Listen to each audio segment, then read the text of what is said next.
It is coming up on 1 minute past 9 a.m. I'm Jay Harper with your top stories. We'll have a weather forecast and one more traffic report coming up. Standing in for blue-shirted TSA officers at some airports will be Homeland Security agents dressed in camouflage. ABC's Jim Ryan says that's the government's latest response to a worsening shortage of personnel to staff security checkpoints. Continuing our boarding now with our Platinum. Since the start of the TSA sickouts, Houston's Bush Intercontinental Airport has had some of the longest security lines.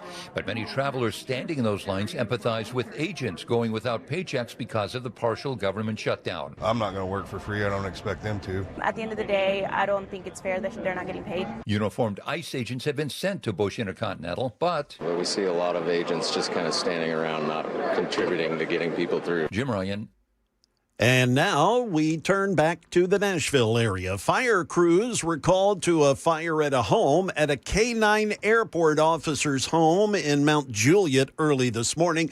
The fire was reported at a home on Swallow Cove. That's just off Nonaville Road. That happened about 6 o'clock this morning. Thankfully, the officer and his wife weren't injured in the fire. The K-9, though, has some minor injuries to its paws. It was taken to a vet to be checked out. Investigators believe the fire began on the back porch before it went up into the attic. The Mount Juliet Fire Department determined the home is a total loss. And on the national front, in another sign of a sluggish job market, weekly claims for jobless benefits ticked up last week, but only a little bit. ABC's Jim Ryan, he's got the latest numbers from the Labor Department. In line with analysts' expectations, initial filings for state unemployment benefits rose last week from 205,000 to 210,000. It suggests that while the labor market isn't getting better, it's also not getting worse. Fed Chair Jerome Powell has called the situation a zero employment growth equilibrium. That is the latest news. Traffic, weather, they're next. I'm Jay Harper, WTN News.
Good morning. It is 9:07 on Super Talk 99.7 WTN.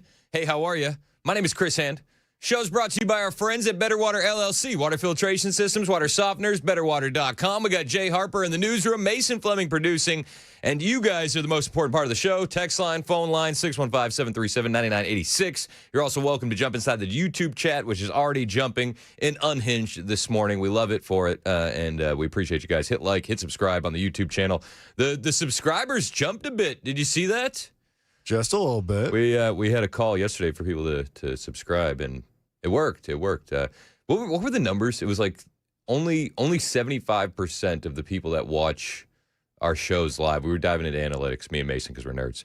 I could probably get it back up here again. Give me a second. Only 75% of the people that watch our shows live on YouTube are actually subscribed. Yeah, we had like 30% of our viewers. We got to get those numbers up. Just not subscribing. Hit the subscribe button. It's free to do. Yeah, it's free. It doesn't cost you $1 to do. I think that's one of the things that people get nervous about. It's like, I'm already paying $7.99 for Netflix. I don't have time for WTN. We're not asking for money. We're just asking you to create 10 to 15 fake YouTube profiles. Easy. And hit subscribe. We're not asking for your time. I mean, we're not asking for your money. We're asking for your time.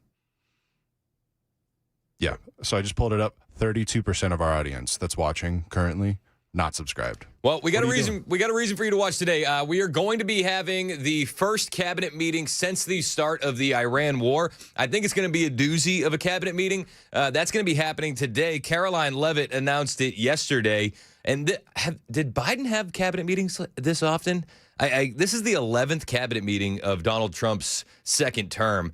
And, I mean, they last a good while. He takes questions from everybody. But Caroline Leavitt announced it yesterday. This is Caroline Leavitt's first press briefing in about 2 weeks. And she said the 11th cabinet meeting will be happening today. The president will host the second cabinet meeting of the year and the 11th cabinet meeting of his second term. And later tomorrow afternoon, the president will host a Greek Independence Day celebration in the East Room. So we'll be paying attention to all that. Greek Independence Day in the East Room. Trump was also out last night. He was at a GOP fundraising event. I'm going to play you some of the highlights because some of them were good. A lot of it felt like Trump was just playing the hits. If you've been to one Trump rally, I feel like you've been to a lot of Trump rallies. They do tend to be pretty similar. But he's getting out there for the midterm season. I do think that this is going to be a win for Republicans, getting Trump into these local areas and pumping up the crowds and getting the excitement high and really harvesting that energy. That is what we need as we head towards the midterms, especially given everything else that we're seeing. The president having an opportunity to connect directly with the voters, I think, is good. But what would be better is gas prices dropping. I'm just saying. We'll bring you some of the highlights on that. I had to fill up this morning on the way in. Not fun. Yeah, not a fan. I at a certain moment, I was just like, I'll stop at 50. Whatever that gets me. Yeah. I was like, I'm at the point where I've never appreciated my Costco membership more. Yeah, I can imagine. Yeah. I was going for the Kroger discounts, but it was like the disappointing one where you're like, who knows what I have? Yeah. You know, the Kroger, you're always rolling dice with your Kroger discounts. You're like, I might have 50 cents. It turns out it was just the 3 cents off. The standard. I'll take it. I mean, I saved, I feel like a whopping 12 cents. Easily. So it's great. It's awesome. Thank you. We appreciate Kroger. So we'll play you some of those highlights from President Trump. I do want to begin with that press briefing from Caroline Leavitt. Again, this was the first press briefing from Caroline Leavitt in about 2 weeks. So when they were having one, I was looking forward to it because I like Caroline Leavitt, and I like the opportunity for the press, even the leftists in the press briefing room, to ask questions. It started out with a breakdown on the current situation in Iran. Also annihilating the Iranian regime's navy. We have destroyed more than 140 of their naval vessels, including almost 50 mine layers.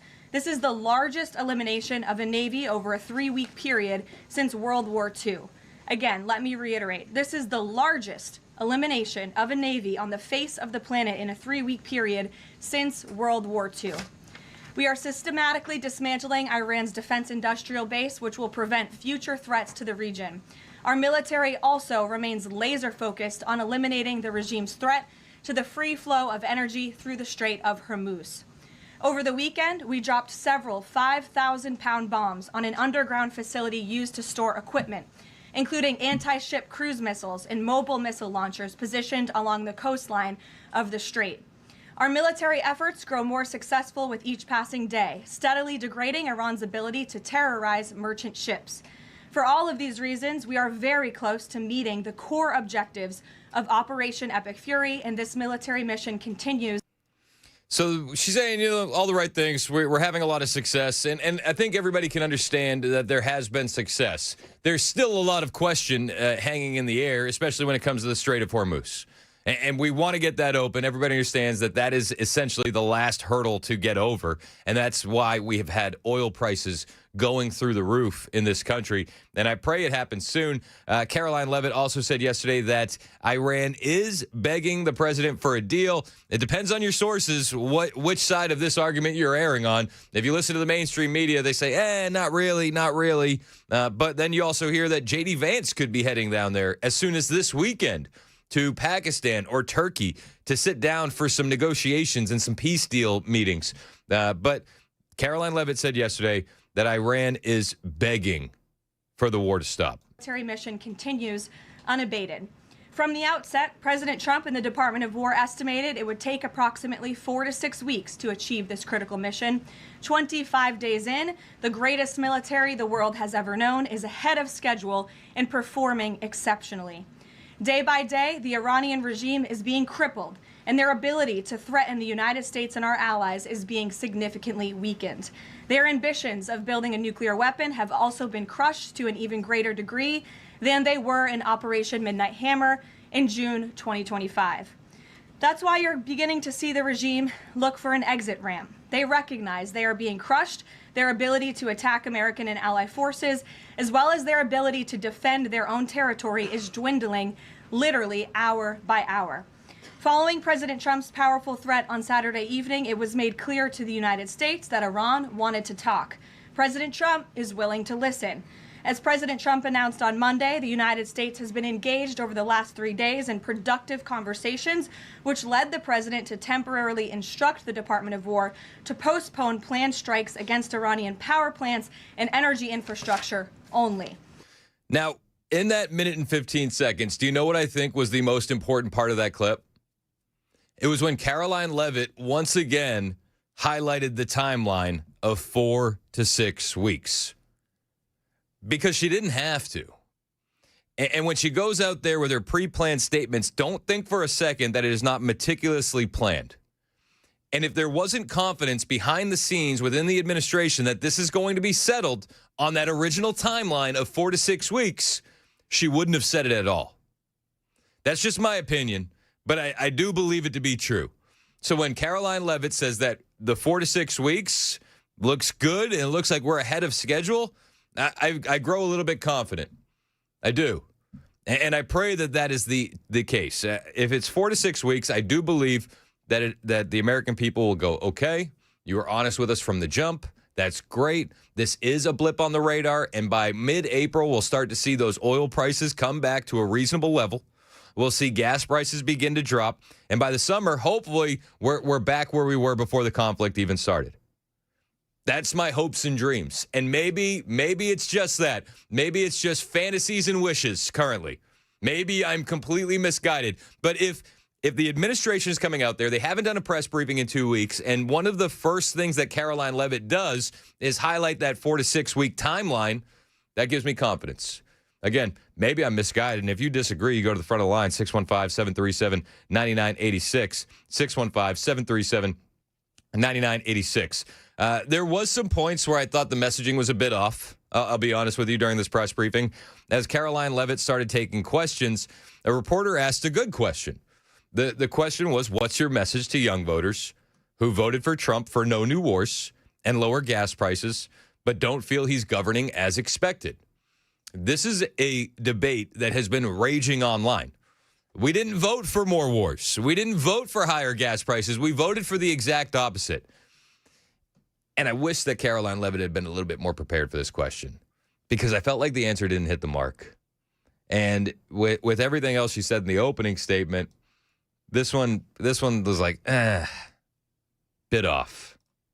Many of whom voted for President Trump for the first time in 2024, hoping to have no more wars and to have lower prices. Now, with the war taking place and with gas prices going up, curious what President Trump's message would be to those voters who kind of swung into his coalition in 2024, but maybe don't feel the administration's going as they had expected. President Trump is doing this for you. He's doing this for young people so that we are no longer threatened by a rogue terrorist regime in the Middle East that seeks to kill the brave men and women who serve in our country in the Middle East, many of them young people themselves. Young men and women who serve this country honorably in uniform and have been threatened, killed, and maimed by the rogue Iranian terrorist regime for 47 years. President Trump finally had the courage to step up and do what's right by our national security, our homeland security. As for the temporary short-term fluctuation in gas prices, the president has said once these combat operations are over, this administration is going to continue to unleash American energy dominance. We're continuing to do that every day, and we're going to see prices at the pump go back down, just as we have over the past year because of this president. And don't think for 1 second if the Democrats had their way, gas prices would be as they were under the previous administration, the Biden administration, record highs. This president is keeping them as low as he can during this short-term combat operation, and they're going to go right back down when this is over. A lot of truth to the statement that, yes, Iran is the threat. I do feel confident that gas prices will come down once this conflict is over. But the way that's going to be clipped and spun in the mainstream media, I feel like that was a disastrous response. What do you say to young voters who voted for President Trump for no new wars and low gas prices? The president is doing this for you. That's where they're going to clip it. That's where they're going to end it. And people are going to go bananas over that. There will be more people that will see that clipped than there will be people that see the whole clip. And that's a problem because young voters will see that in their 30-second TikTok videos. And then there will be a reaction from some leftist or centrist or anti-war activist who won't add any of the additional context and will go, did you vote for this? Because they're doing it for you. It's not a good look. Not a good look. That being said, there's still a lot of truth in the statement. And I do hope and pray that she's completely accurate when she says as soon as this is done, that 4 to 6 week time frame is correct, that prices will come down. But I know how that's going to get clipped, and I know how that's going to get spun, and I don't think that was the best way to put it. What do you say to young voters? Well, I tell them that President Trump's doing this for you. Oh, yikes. She's usually pretty good, too. So in fact, I feel like that's one of the first times where Caroline Leavitt has kind of put her foot in her own mouth, which is unbelievable when you consider how many times Jen Psaki or Karine Jean-Pierre did it. But I just, you know that's going to be clipped. You know it is. And you know what it's going to be used for. It's going to be used against the president ad nauseum. Not the best. I mean, that if I was a Democrat, if I'm a Democrat, and this is just how I look at things, do you know what one of my campaign ads would be? Many of whom voted for President Trump for the first time in 2024, hoping to have no more wars and to have lower prices. Now, with the war taking place and with gas prices going up, curious what President Trump's message would be to those voters who kind of swung into his coalition in 2024, but maybe don't feel the administration's going as they had expected. President Trump is doing this for you. Do you believe President Trump is doing this for you? Has your life improved with President? Like, that would be my campaign ad. Do you understand how easy this stuff is? So I saw that clip, and I was just like, man, that was a flub. That was a flub, if we're just being honest. A lot of truth in the statement, but boy, oh boy, is that going to be weaponized against the Trump administration. And we do this often, right? Like when we did the State of the Union and President Trump was like, please stand if you believe American citizens should be prioritized over illegal aliens, and no Democrats stand. We looked at that. We go, yep, that's instantly going to be a campaign ad, 100%. And I think that we need the same clarity and honesty when something like that happens. Like, that's a campaign ad. Make no mistake about it. There it is. And if the conflict goes on longer, it's going to be an even stronger campaign ad. I pray that the 4 to 6 week time frame is correct. Again, we are monitoring what will be the 11th cabinet meeting of President Trump's second administration. It should be kicking off during the show. And if it does, we'll cover it live. So that way you get the latest from the president himself. On the way, I got more from Caroline Leavitt's press briefing yesterday. She was asked about Joe Kent, and she just went scorched earth. Big fan. Big fan. Joe Kent is a slimeball. She also went after a reporter who tried to get her on a gotcha question. And then there was asked about, is the Trump administration moving the goalposts? Caroline Levitt, she answered all those questions. Great. I'll bring you all that. I'll bring you some of the statements from President Trump last night at his GOP fundraising advance. And then later in the show, we'll talk a little bit more about Iran. We'll talk about the fraud task force, big updates there. And also the government shutdown that is still in progress. TSA agents quitting in record numbers. It's closer to 500 TSA agents quitting. And you've been hearing the horror stories. You know, they can't pay their mortgage. They're sleeping in cars. They're carpooling to work. They're sleeping in the parking lots. It's just insane. So we'll talk about that as well on the way. Lot to get to, and we appreciate you being here for it. It's 9:22 on Super Talk 99.7 WTN.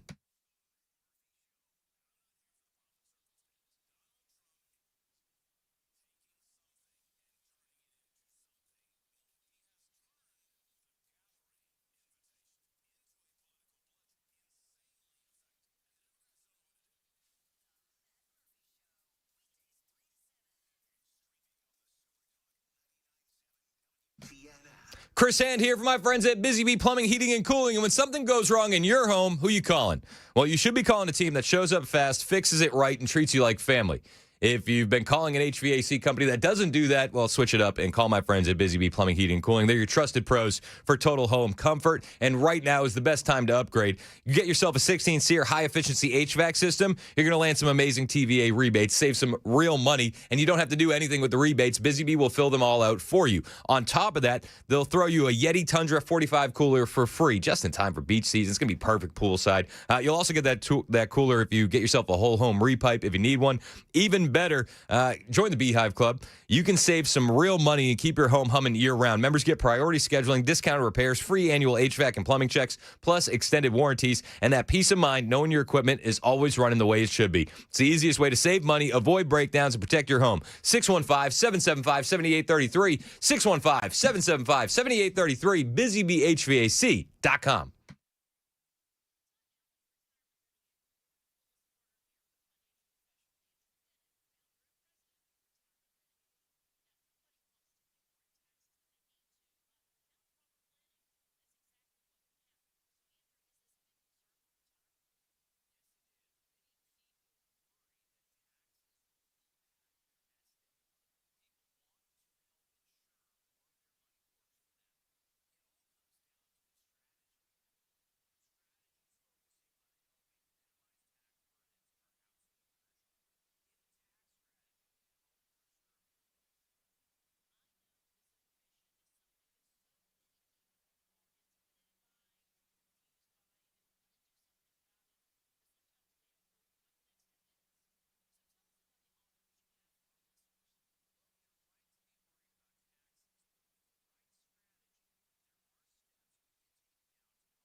Another Republican effort to fund the Department of Homeland Security has been introduced. So where does that stand? And a Metro Center warehouse fire overnight. We'll have those stories coming up at 9:30 on Super Talk 99.7 WTN. That's Jay Harper in the newsroom. The headlines less than 2 minutes away on Super Talk 99.7 WTN. My name is Chris Hand. Show's brought to you by Better Water LLC, water filtration systems, water softeners, betterwater.com. 615-737-9986 is the number to call. Mike in Spring Hill. All I see on my screen is that you disagree. I don't know what you disagree with, but I'm all ears, and I'm rather excited. What's up, Mike? Hey, Chris. I'm always excited to talk to you. Appreciate it. Man, I'm instantly nervous. Does anybody else feel that? No. What's up? What do you got? Hey, 99.9% of the time I agree with you, but I think on the Caroline Levitt's comment about doing it for the young people, as a father and grandfather, I do not want my kids or grandkids to deal with Iran. And this is the long game, not the short game. And unfortunately, the young people today, they want instant gratification. And that's not going to happen. So that's my thought. I mean, but if you admit that they want instant gratification, I feel like these kind of things are flying in the face of that. We have to prioritize Gen Z voters, and they can't afford anything right now. They're quickly becoming the largest voting bloc out there. They got Trump over the finish line in 2024. And comments like these, when especially if you're paying attention to the conversation where these young voters are habitually online. And if you're paying attention to the conversation online, they're like, dude, I can't get a job. And that's going to get even harder with the advances in AI. I can't afford gas. I can't afford a home. You campaigned on no new wars. Like, this is where the conversation is. So when she says, when the reporter says, what do you say to young voters who say this isn't what I voted for? And she goes, President Trump is doing this for you. That is not the first line that should have been out of her mouth. Well, I have a son that's 31, so you're preaching to the choir. The poor kid, student loans, he can't afford a house. So I understand all that. But sometimes instant gratification is not the answer. So I mean, I completely agree with that. But I think we both understand that. Me at 37 and you with a 31-year-old, we're looking at things a little bit differently than your average 22-year-old who is just trying to establish himself as a man in this country. Yeah, well, I'm 72, so I got a few years on them. Yeah, I mean, we're old enough, both of us, to know that we know all the things that we don't know, and trust when we need to trust. But some of these young kids, man, they're going to hear that and they're going to be instantly turned off. Yeah, I understand that, but it's tough. I hear you, man. Well, Mike, I appreciate the call. You're welcome to call in anytime. It's 9:31. This is Super Talk 99.7 WTN.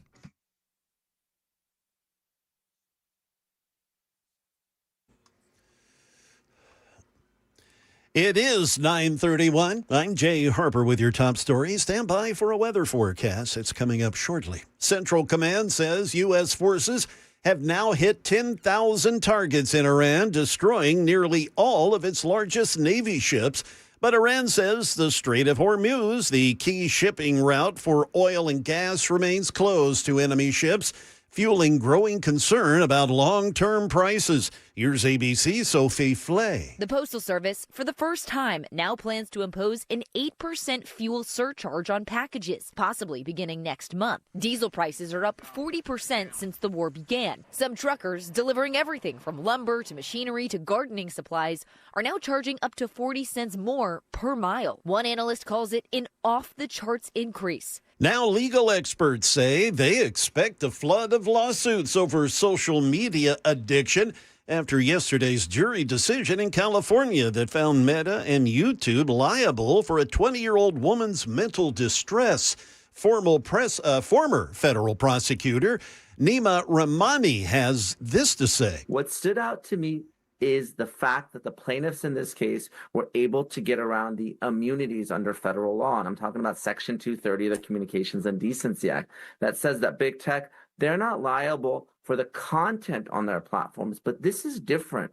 The lawyers were able to successfully argue that The apps themselves are dangerous. Back here in Nashville, crews responded to a large fire at a warehouse in the Metro Center area overnight. The fire was first reported at 11 p.m. last evening at the Det Beverages warehouse in the 300 block of Great Circle Road. The fire appeared to start after a semi pulled into the dock and then caught on fire, and that fire spread to other trucks and finally into the building itself. No injuries were reported, and things are still being investigated. No additional information immediately released. That's the latest news. Weather's next. I'm Jay Harper, WTN News.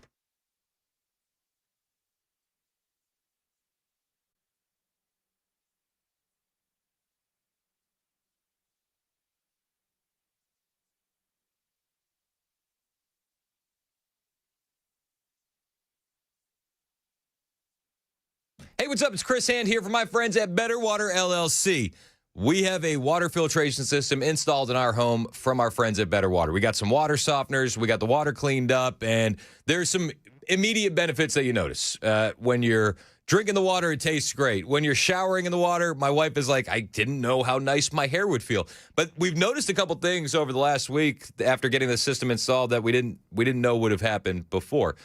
Like our clothes are actually softer after washing them with the water now being filtered through Better Water. These improvements we couldn't have predicted, but you will know them in advance because I'm telling you, you could have some nasty stuff in your water: sulfur, iron, chlorine, bacteria, even E. coli. We actually had a little bit too much chlorine and sulfur. Here's the thing. Better Water will test your water for free. If you have any of that nasty stuff in it, they can clean it up fast. It took them just a couple hours at my home. It'll take them probably even less at yours.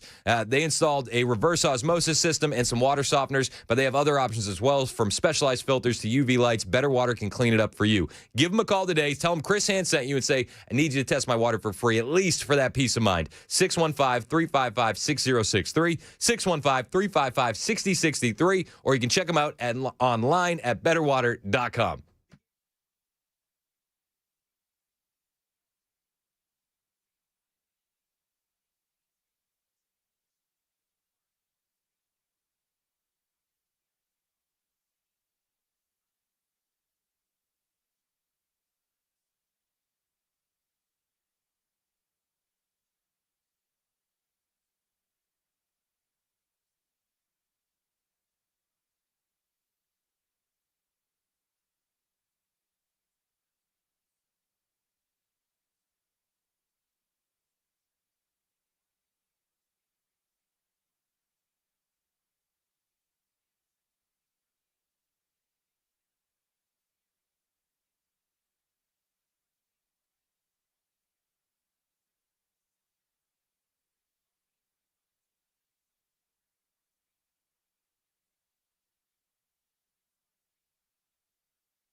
.37 minutes past the hour on Super Talk 99.7 WTN. My name is Chris Hand. Hey, how are you?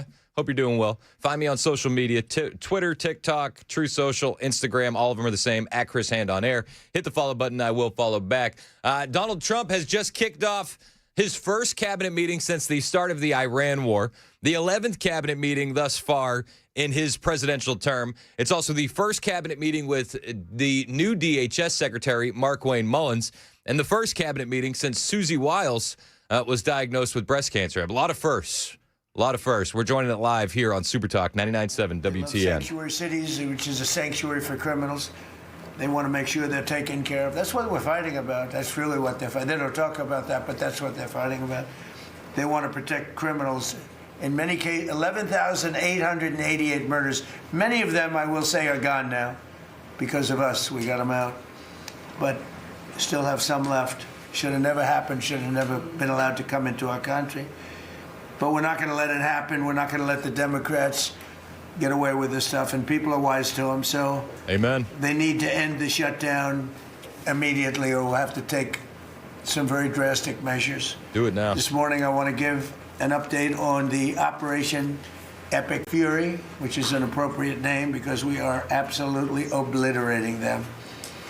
Over the past 3 weeks, we've been hitting Iran's military capabilities at a level that few people have ever seen before. People never knew there was such a capability. We have the strongest military anywhere in the world by far. I built it during my first administration, and I used it during my second administration. Unfortunately, because I'd rather not have to use it. But it's a display of force and precision and skill like nothing the world has really witnessed, although you got a pretty good witnessing of it in Venezuela also. And that was a smaller version of what we're doing now. We're crushing their missiles and drone stockpiles, destroying their defense industrial base. We've wiped out their Navy completely, their Air Force completely. We've wiped out a large percentage of their missiles. And the missile launchers, without the launchers, the missiles don't do any good. And we've knocked out probably close to 90% of the launchers, probably more than 90% of the missiles themselves. Between some they fired and more than they fired, we knocked out. We've also destroyed a lot of the factories. We're continuing to do that, but a lot of the factories where they manufacture the drones and the missiles. The drones, too, are way down, but the reason they're down is they go one way and they don't come back, because for the most part, we're shooting them down. But we also are able to, we've really done tremendous damage to the places where they make them. And just so we set the record straight, because I've been watching the Wall Street Journal's fake news and all these stories that get printed like, oh, I want to make a deal. They are begging to make a deal, not me. They're begging to make a deal. And anybody that saw what was happening over there would understand why they want to make a deal. But they say, oh, we're not talking to them. Anybody would know that. And only a total fool. And they're not fools. They're very smart, actually, in a certain way. And they're great negotiators. I say they're lousy fighters, but they're great negotiators. Savage. And they are begging to work out a deal. I don't know if we'll be able to do that. I don't know if we're willing to do that. They should have done that 4 weeks ago. They should have done it 2 years ago. Or they should have done it when we first came into office, because 2 years ago they had free reign under Biden. Sleepy Joe, worst president in the history of our country.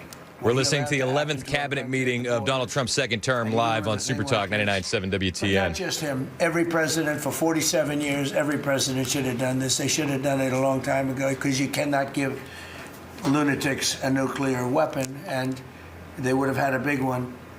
It stopped really when we did the B-2, but even before that, the Barack Hussein Obama, what he did where he gave them the Iran nuclear deal, gave them free will toward a nuclear weapon. Basically, he chose Iran over Israel and others that didn't want him to do it. Love how but I terminated that deal. Had I not terminated that deal, you would have had a nuclear weapon years ago, and it would have been used, guaranteed. And one of the reasons you know about the guarantee is because their neighbors were sort of like bystanders. They weren't involved very much. They didn't choose heavy sides. They didn't want to, because people were concerned with Iran. There was a big black cloud over the Middle East. They were concerned, but all of a sudden the war starts and they start shooting at these five, in particular, 5 countries. They start shooting at Qatar, Saudi Arabia, UAE, Kuwait, Oman. They start shooting at them, and everybody was shocked, including us. You know why? Because they're sick, and they had a plan to take over the Middle East. And some of those missiles that were shot at them were locked long before we even started this process. They were locked and loaded and aimed at those countries. They wanted to take over the Middle East, but we happened to come along, so it wasn't so easy. So right now their Navy is sunk in the largest elimination of a foreign Navy that has taken place, maybe ever, but certainly since World War II. Their Air Force is gone. Their anti-aircraft and communications capabilities are totally dismantled. And one of the problems they do have when they deal with us is we deal with people and the people aren't able to communicate with anybody else. So, you know, because all of their leadership has been gone. The first level is gone, and they met to pick a new level, and they're gone. They're all gone because they didn't make a deal and because they're sick people. They're really sick. They're really sinister, sick people. And if anybody thinks it was okay to have a group of people like this to have nuclear capability, nuclear weapons, and if we didn't attack with the B-2 bombers, they would have had a nuclear weapon within 2 weeks of that, maybe 4 weeks. But between 2 and 4 weeks, they were planning to have a nuclear weapon. If we didn't hit them at that time with the B-2 bombers, and one of the great air raids in history, maybe the greatest, dark at night, no moon, no light, every single bomb hit its mark and just obliterated that place. So it's now buried deep under earth. And it was an amazing thing, but they would have a nuclear, and they would have used it without question. And you know that because why did they shoot all these countries that weren't even really involved with them? They weren't involved.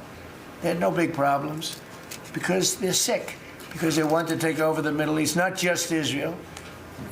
Certainly Israel would have been the first on their list. They would have used nuclear weapons, a nuclear, you don't need too many of them, but they would have used a nuclear weapon on Israel, and they would have used it on the neighbors, and then they would have come after us. And if we had a weak president, they would have done great damage. But fortunately, you don't have a weak president. I knew what was happening. And I think we've been proven right. You know, they took one missile, went 2,500 miles. They supposedly didn't have a missile like that. They had no missile with that capability. Yep. But they shot the now famous Ireland, the island that the UK was very afraid to give us because they didn't want to get dragged in. But we don't want to get dragged into their wars either. You know? It's one thing we're very disappointed, I'll say it publicly, we're very disappointed with NATO because NATO has done absolutely nothing. You see the smirk and I've always from said, Rubio 25 years when he ago, said that? I was somebody that wasn't a politician, but I was always involved in politics and I understood politics. I said 25 years ago that NATO's a paper tiger, but more importantly that we'll come to their rescue, but they will never come to ours. Facts. We're listening to the 11th cabinet meeting of President Trump in his second term, live on 99.7 WTN. The video is live as well on our YouTube page if you want to join us over there. We'd love to send ships. They actually made a statement, a couple of them, that we want to get involved when the war's over. No, it's supposed to get involved when the war's beginning, or even before it begins. We had the UK say that we'll send, this is 3 weeks ago, we'll send our aircraft carriers, which aren't the best aircraft carriers, by the way. They're toys compared to what we have. But we'll send our aircraft carrier when the war is over. I said, oh, that's wonderful. Thank you very much. Don't bother. We don't need it. And we don't need it, and we don't need them. We estimated it would take approximately 4 to 6 weeks to achieve our mission. There's that timeline we're again. Way ahead of schedule. If you look at what we've done in terms of the destruction of that country, I mean, we're way ahead. Think of it. They have no Navy, and they had good ships. 154 ships have been shot down and are resting very nicely at the bottom of the sea. And we did that in a matter of less than a week. Because we have the greatest military in the world by far, nobody even close. So we estimated it would take approximately 4 to 6 weeks to achieve our mission. 26 days in, we're really a lot ahead of schedule. The Iranian regime is now admitting to itself that they have been decisively defeated. They're saying to people, this is a disaster. They know it. That's why they're talking to us. They wouldn't talk otherwise. But they're talking to us because they've got a disaster in their hands. They're defeated. They can't make a comeback. We're free to roam over their cities and towns and destroy all of their crazy nuclear weapons and missiles and drones that they're building. And we're doing that. They now have a chance to make a deal, but that's up to them. And they'll tell you, we're not negotiating. We will not negotiate. Of course they're negotiating. They've been obliterated. Who wouldn't negotiate? They are begging to make a deal. We'll see if we can make the right deal. And if they make the right deal, then the strait will open up. Hormuz Strait will open up. And even now, we don't know if there are any mines. You know, they have 22 they call mine droppers. Think of it. Who would have 22 mine droppers? There's a boat that drops mines. Who has 22 mine droppers? Except for people with very evil intention.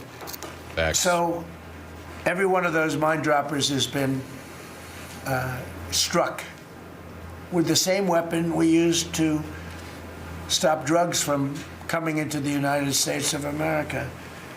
When we hit those boats, it's the exact same weapon, extremely effective. We have unlimited supplies and extremely effective.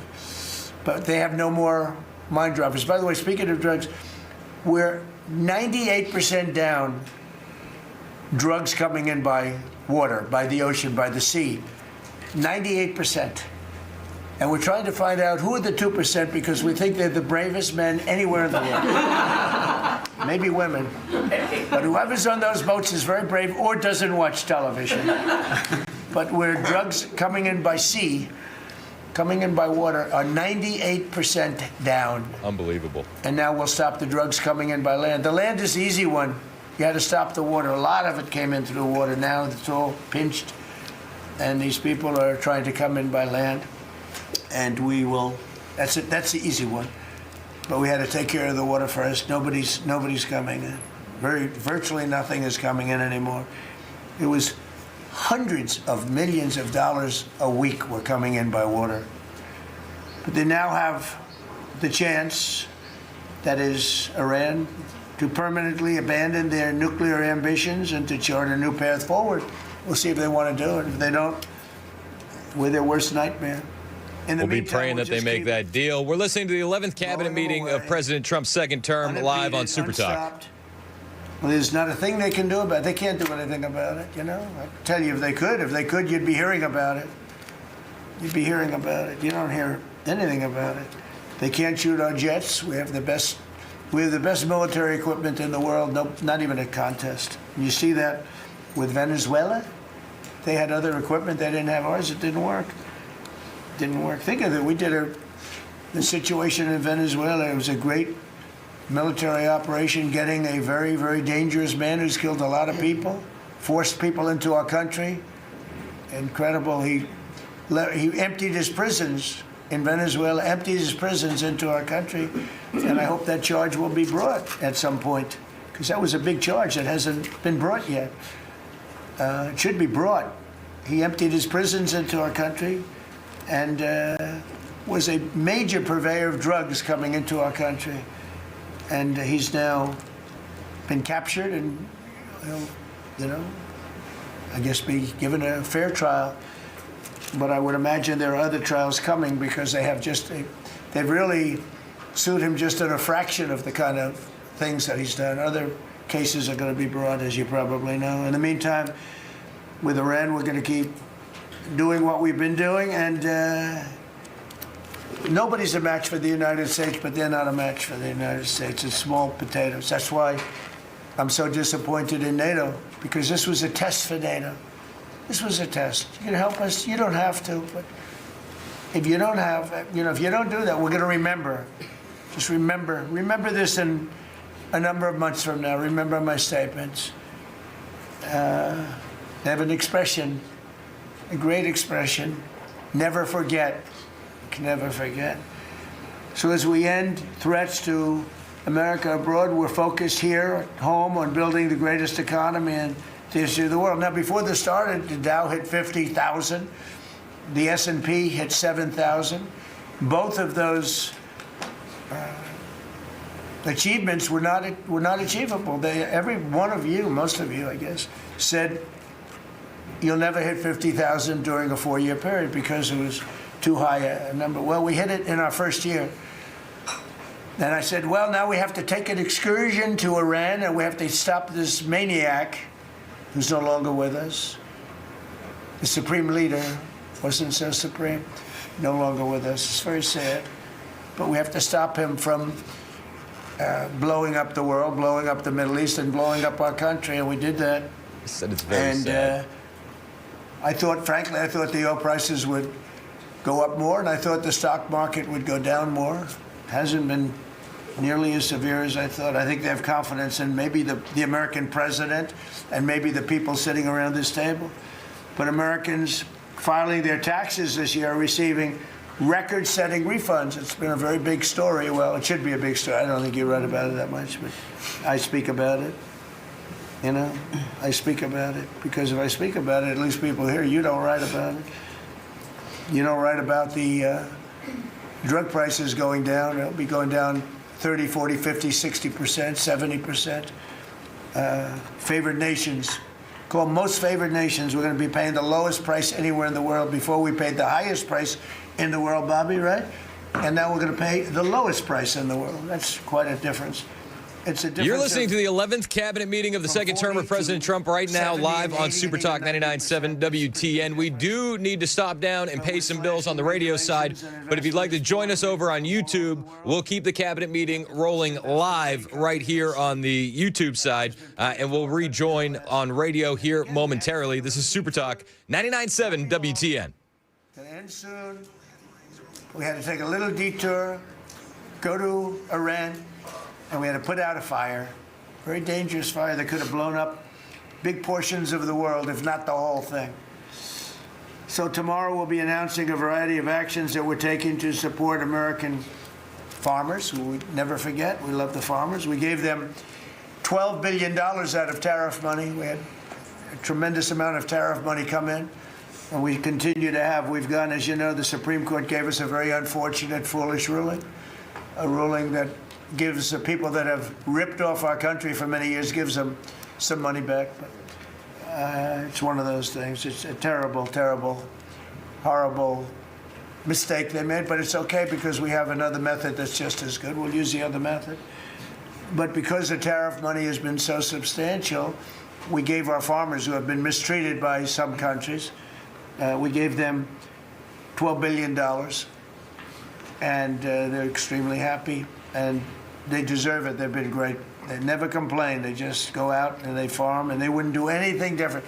They wouldn't trade jobs with any of you, except maybe some of the fake media. I don't know. Somehow I don't see that. I like their job better, actually. I love the farmers. So we gave them $12 billion. So in just a few moments, Treasury Secretary Scott Bessent will discuss the actions that we're taking to address energy prices, which have not gone up as much as I thought, Scott, to be honest with you. And, you know, it's not over, so maybe it'll go up a little bit more. It's all going to come back down to where it was and probably lower. And my predictions have been right. Trump was right about everything. They have a new hat. Trump was right about everything. It's pretty right. But Scott's going to address that. And I think before we go very much further, I want to ask Vice President J.D. Vance to say a few words about where we are with the situation he's involved with Steve and with Jared on negotiations. And then some of the others will speak. We'll have Marco say a few words. Pete Hegseth, who was born for this role. I mean, he's doing a great job. They gave him a hard time. And now people, I'll tell you, somebody came up to me yesterday, gave you a very hard time, said, you know, I made a mistake. Pete Hegseth is doing a good job. So when I tell you who, you're not even going to believe it. He said, Hegseth, he gave you such a nasty hard time. But you're doing great. And then Steve is going to speak, and Scott will speak last. And if we have any questions, we'll take some questions. You may have questions. I doubt it, but you may have some. So, JD, please. Yes, sir. Well, thank you. It's good to see everybody. Proud to be part of this team. Proud to be serving the president of the country. Let me just say a couple things. The first of all is the president summarized this very ably. But look, the Iranian conventional military is effectively destroyed. They don't have a navy. They don't have the ability to hit us like they could have even a few weeks ago. And what that does is that gives us options, Mr. President. Now, there's been a lot of reporting about diplomatic options, about negotiations. There's, of course, Pete and his team. There are further military options. But what we have now that we didn't have when the president took over just a little over a year ago is the ability to use every tool at our disposal to ensure that Iran doesn't get a nuclear weapon. Because when I say options, I think it's important the American people know options for what? And it's options to ensure that Iran never has a nuclear weapon. You talk about people who walk into a crowded supermarket and have a vest on, and they blow up the vest and a couple of people get killed, and that's a terrible tragedy. What happens when what's on the vest is not something that can kill a couple of people, but can kill many, many tens of thousands of people?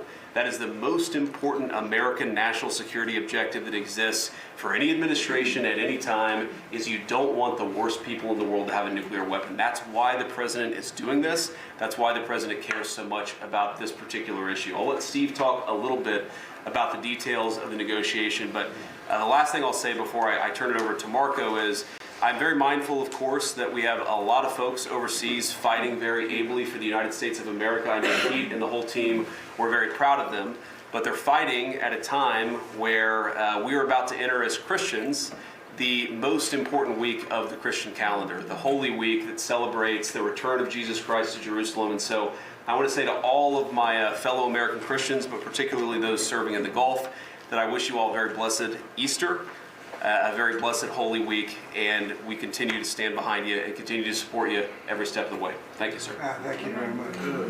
Marco? The most important job any president has is to keep the American people safe. And every president says it, but we have a president that means it and does something about it. As the president outlined very clearly to the world on the night this operation began, Iran has been at war with the United States for 47 years. For 47 years, Iran has been killing Americans and attacking Americans across this planet.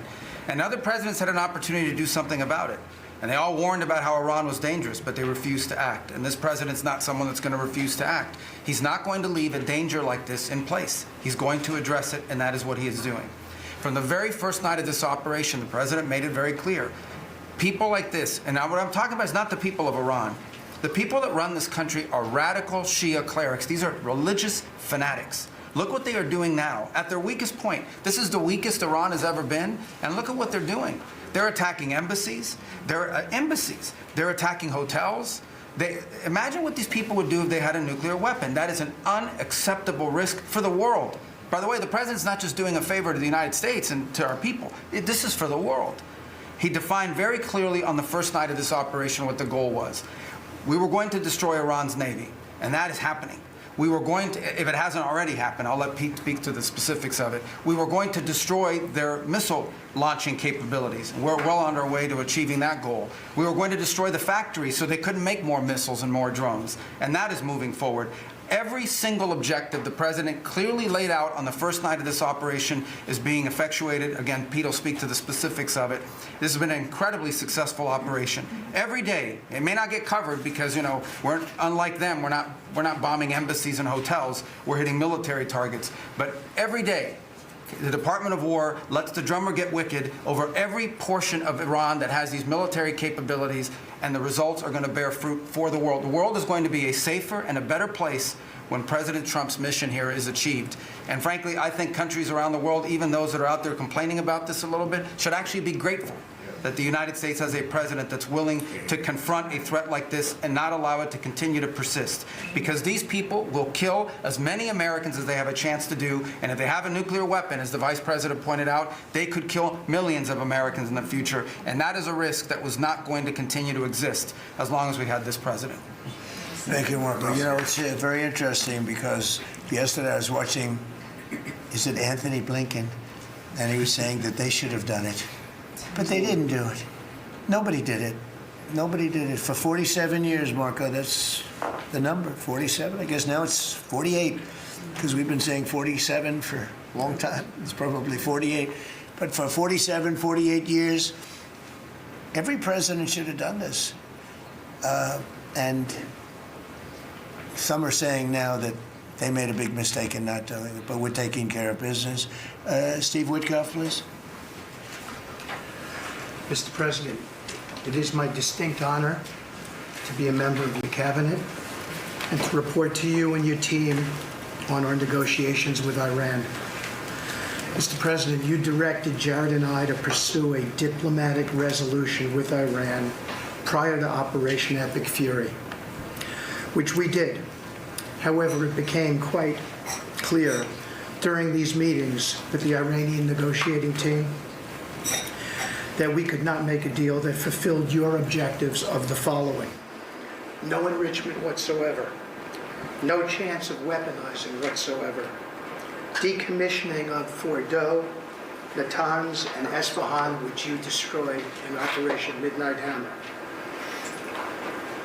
no stockpiling of any material, which they flagrantly had violated, turning all enriched material over to us, and a cutback in Iran's missile inventory and range capability of those same missiles. Throughout our meetings with the Iranians, we heard the following from them. The Iranians have the inalienable right to enrich. Then we heard they possessed enough 60% enriched material, 460 kilograms, to make 11 atomic bombs. Finally, we heard the following statement. They would not give up diplomatically what we could not win militarily. In other words, they were again miscalculating the success of Midnight Hammer, which was a total success. These are incontrovertible signs, among many other signs, sir, that their regime had not given their negotiating team authority to make a deal required by you.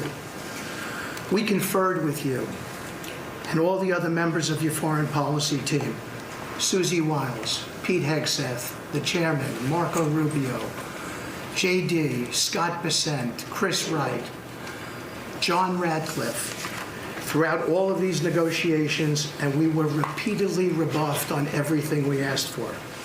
I have no doubt that we exhausted all efforts on behalf of a peaceful resolution, as you directed.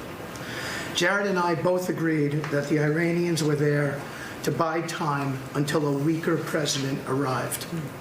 This was a flawed strategy. It's 10:05 on Super Talk 99.7 WTN. Hey, how are you? My name is Chris Hand. The show is brought to you by our friends at Better Water LLC, water filtration systems, water softeners, betterwater.com. If you've been staying with us on YouTube, you know we've been following the cabinet meeting live.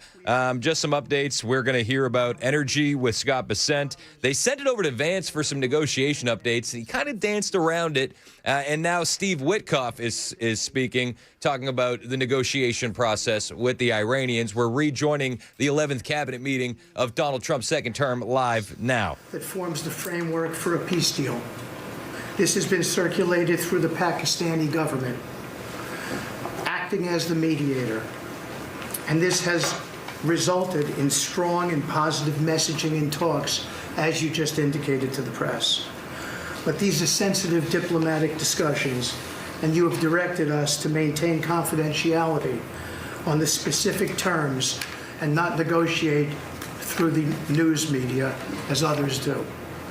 I can say this: we will see where things lead, and if we can convince Iran that this is the inflection point with no good alternatives for them, other than more death and destruction. We have strong signs that this is a possibility, and if a deal happens, it will be great for the country of Iran, for the entire region, and the world at large.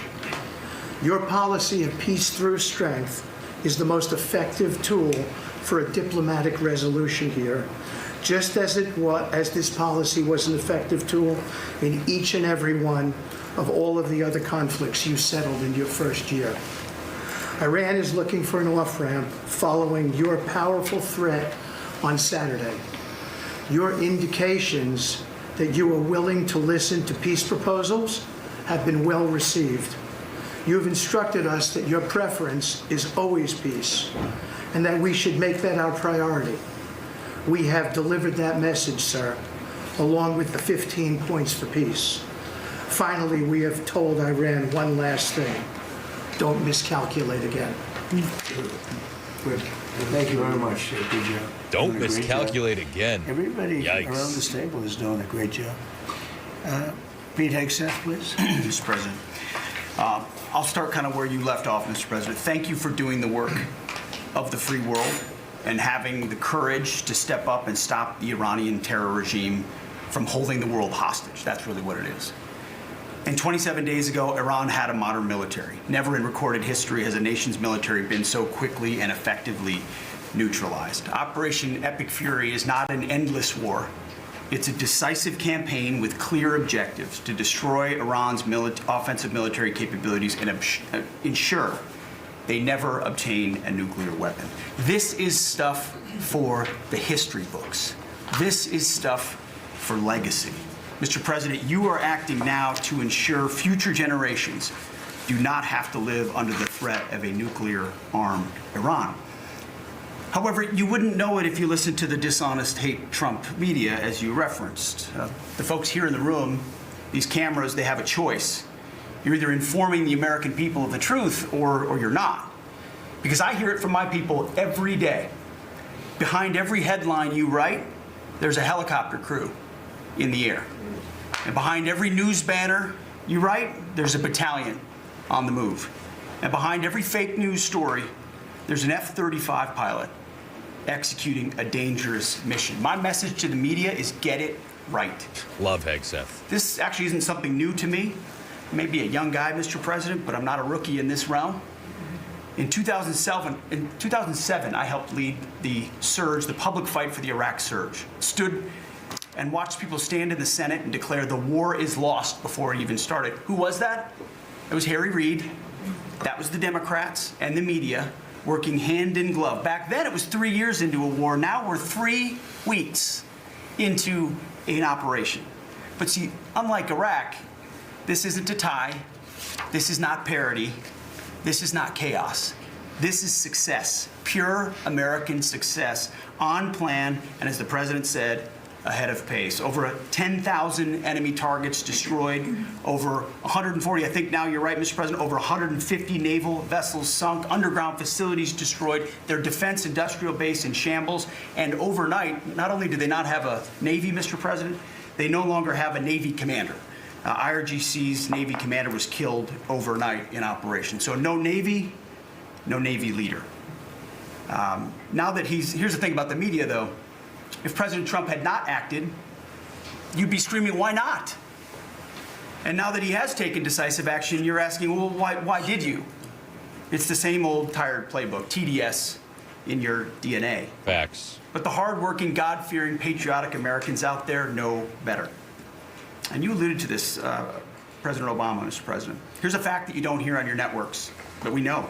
Many of the Iranian military factories and bases that we're systematically destroying were paid for by the pallets of American cash that Barack Obama flew into Tehran under the Iran deal. 1,000%. You might call it an inconvenient truth.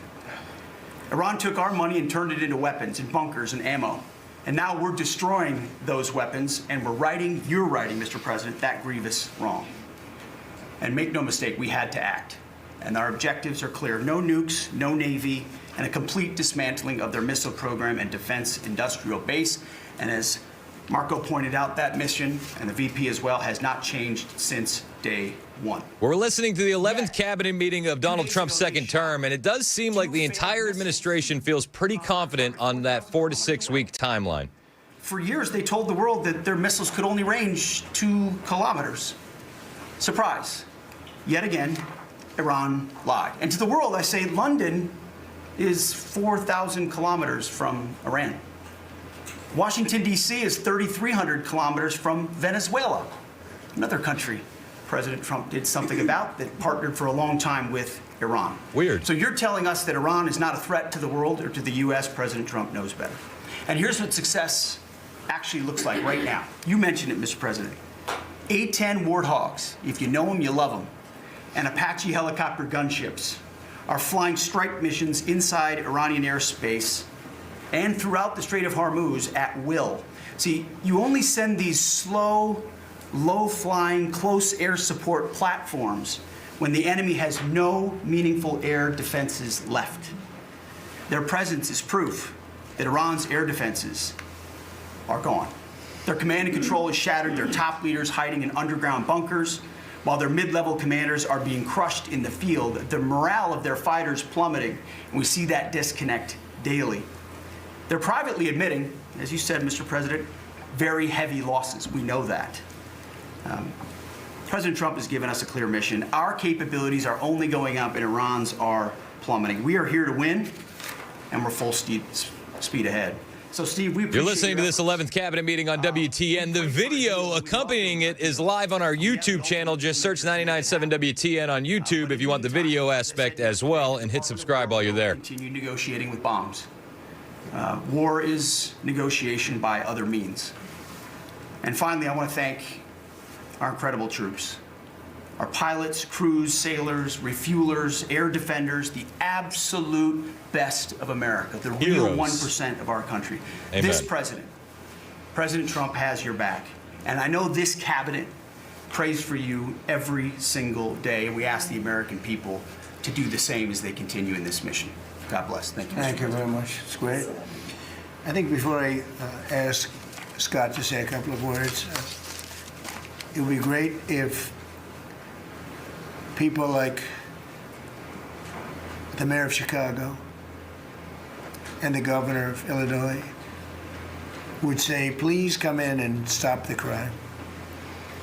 A beautiful young lady was killed the other day. Sheridan Gorman. And the father was a very good friend of Dan Scavino. And he took it very hard. Dan took it very hard. Like the father, friends. They grew up together. And it's a young lady whose life would be saved if we did what we did as an example in Washington, D.C., which is now a safe city. All the time, people come up to me in the building, people that work here, they say, thank you so much. I know immediately what they're talking about. They're able to walk to work. They walk to work. You all walk to work. Some of you were mugged. I know you told me stories. Some of you were mugged. One person in particular was viciously mugged in the group right here. It's not happening anymore. You have a safe city. Louisiana, the governor of Louisiana called me, can you help me with New Orleans? They just had the Mardi Gras. He said it was the safest Mardi Gras we've ever had. Sounds terrible to say. No murders. You know, it sounds like, who would say this? No murders. But they always had murders. They had a lot of crime during Mardi Gras. He said virtually no crime. We had the troops down there. Memphis, Tennessee, I just got back. We were there. Crime is down 75%. In a short period of time, we're there 5 months. We could do that for Chicago. We could do that for New York. We could do that for L.A. And we could do that for, frankly, San Francisco. I know they have a mayor who's trying very hard. He's a Democrat, but he's trying very hard. But we can do it much more effectively because he can't do what we do. He can't take people out from the city and bring them back to the country from where they came, where they were in prisons. They were allowed to go in prisons. There were drug dealers, the highest level drug dealers, murderers, 11,888 murders. We do things that they can't do. I had friends calling me up from San Francisco. Could you give him a chance? I said, absolutely. If you want him, we'll give him a chance. And he's trying. He's doing okay, but we could do much better. We could make it a lot safer than it is. San Francisco, a great city, was a great city, could quickly become a great city again. But, you know, they're going very slowly. I tell my friends, they're very substantial people. They're in a certain business where people have made a lot of money. I hope that lasts. But they have a tremendous potential. It was one of the greatest cities in the world. Now it's got a lot of crime. And the mayor is really trying. Again, a Democrat trying. And I spoke to him. He just wants to have a chance. And I said, we'll give you a chance. But we can solve it very quickly. This young lady would be around today if we were around. because we have nobody coming through our border. I mean, literally for 9 months, it's zero. It's hard to believe that that number can be possible because millions of people came in through Biden. But nobody even tries. We don't have the caravans of thousands, 25, 30,000 people pouring into our border. They come up in caravans. We don't have caravans anymore. There's no such thing anymore. There's a name that I think I developed, but somebody developed it, but I think it was me. I thought it was an appropriate name. Thousands of people would come up and just barge into our country, totally unchecked, totally unvetted. And this man came in, Dan, right? And he came in through the ridiculous open border of Biden. If we were there, the election was rigged. What are you going to do? Came back, big comeback. But if we were there, we wouldn't have had people coming through.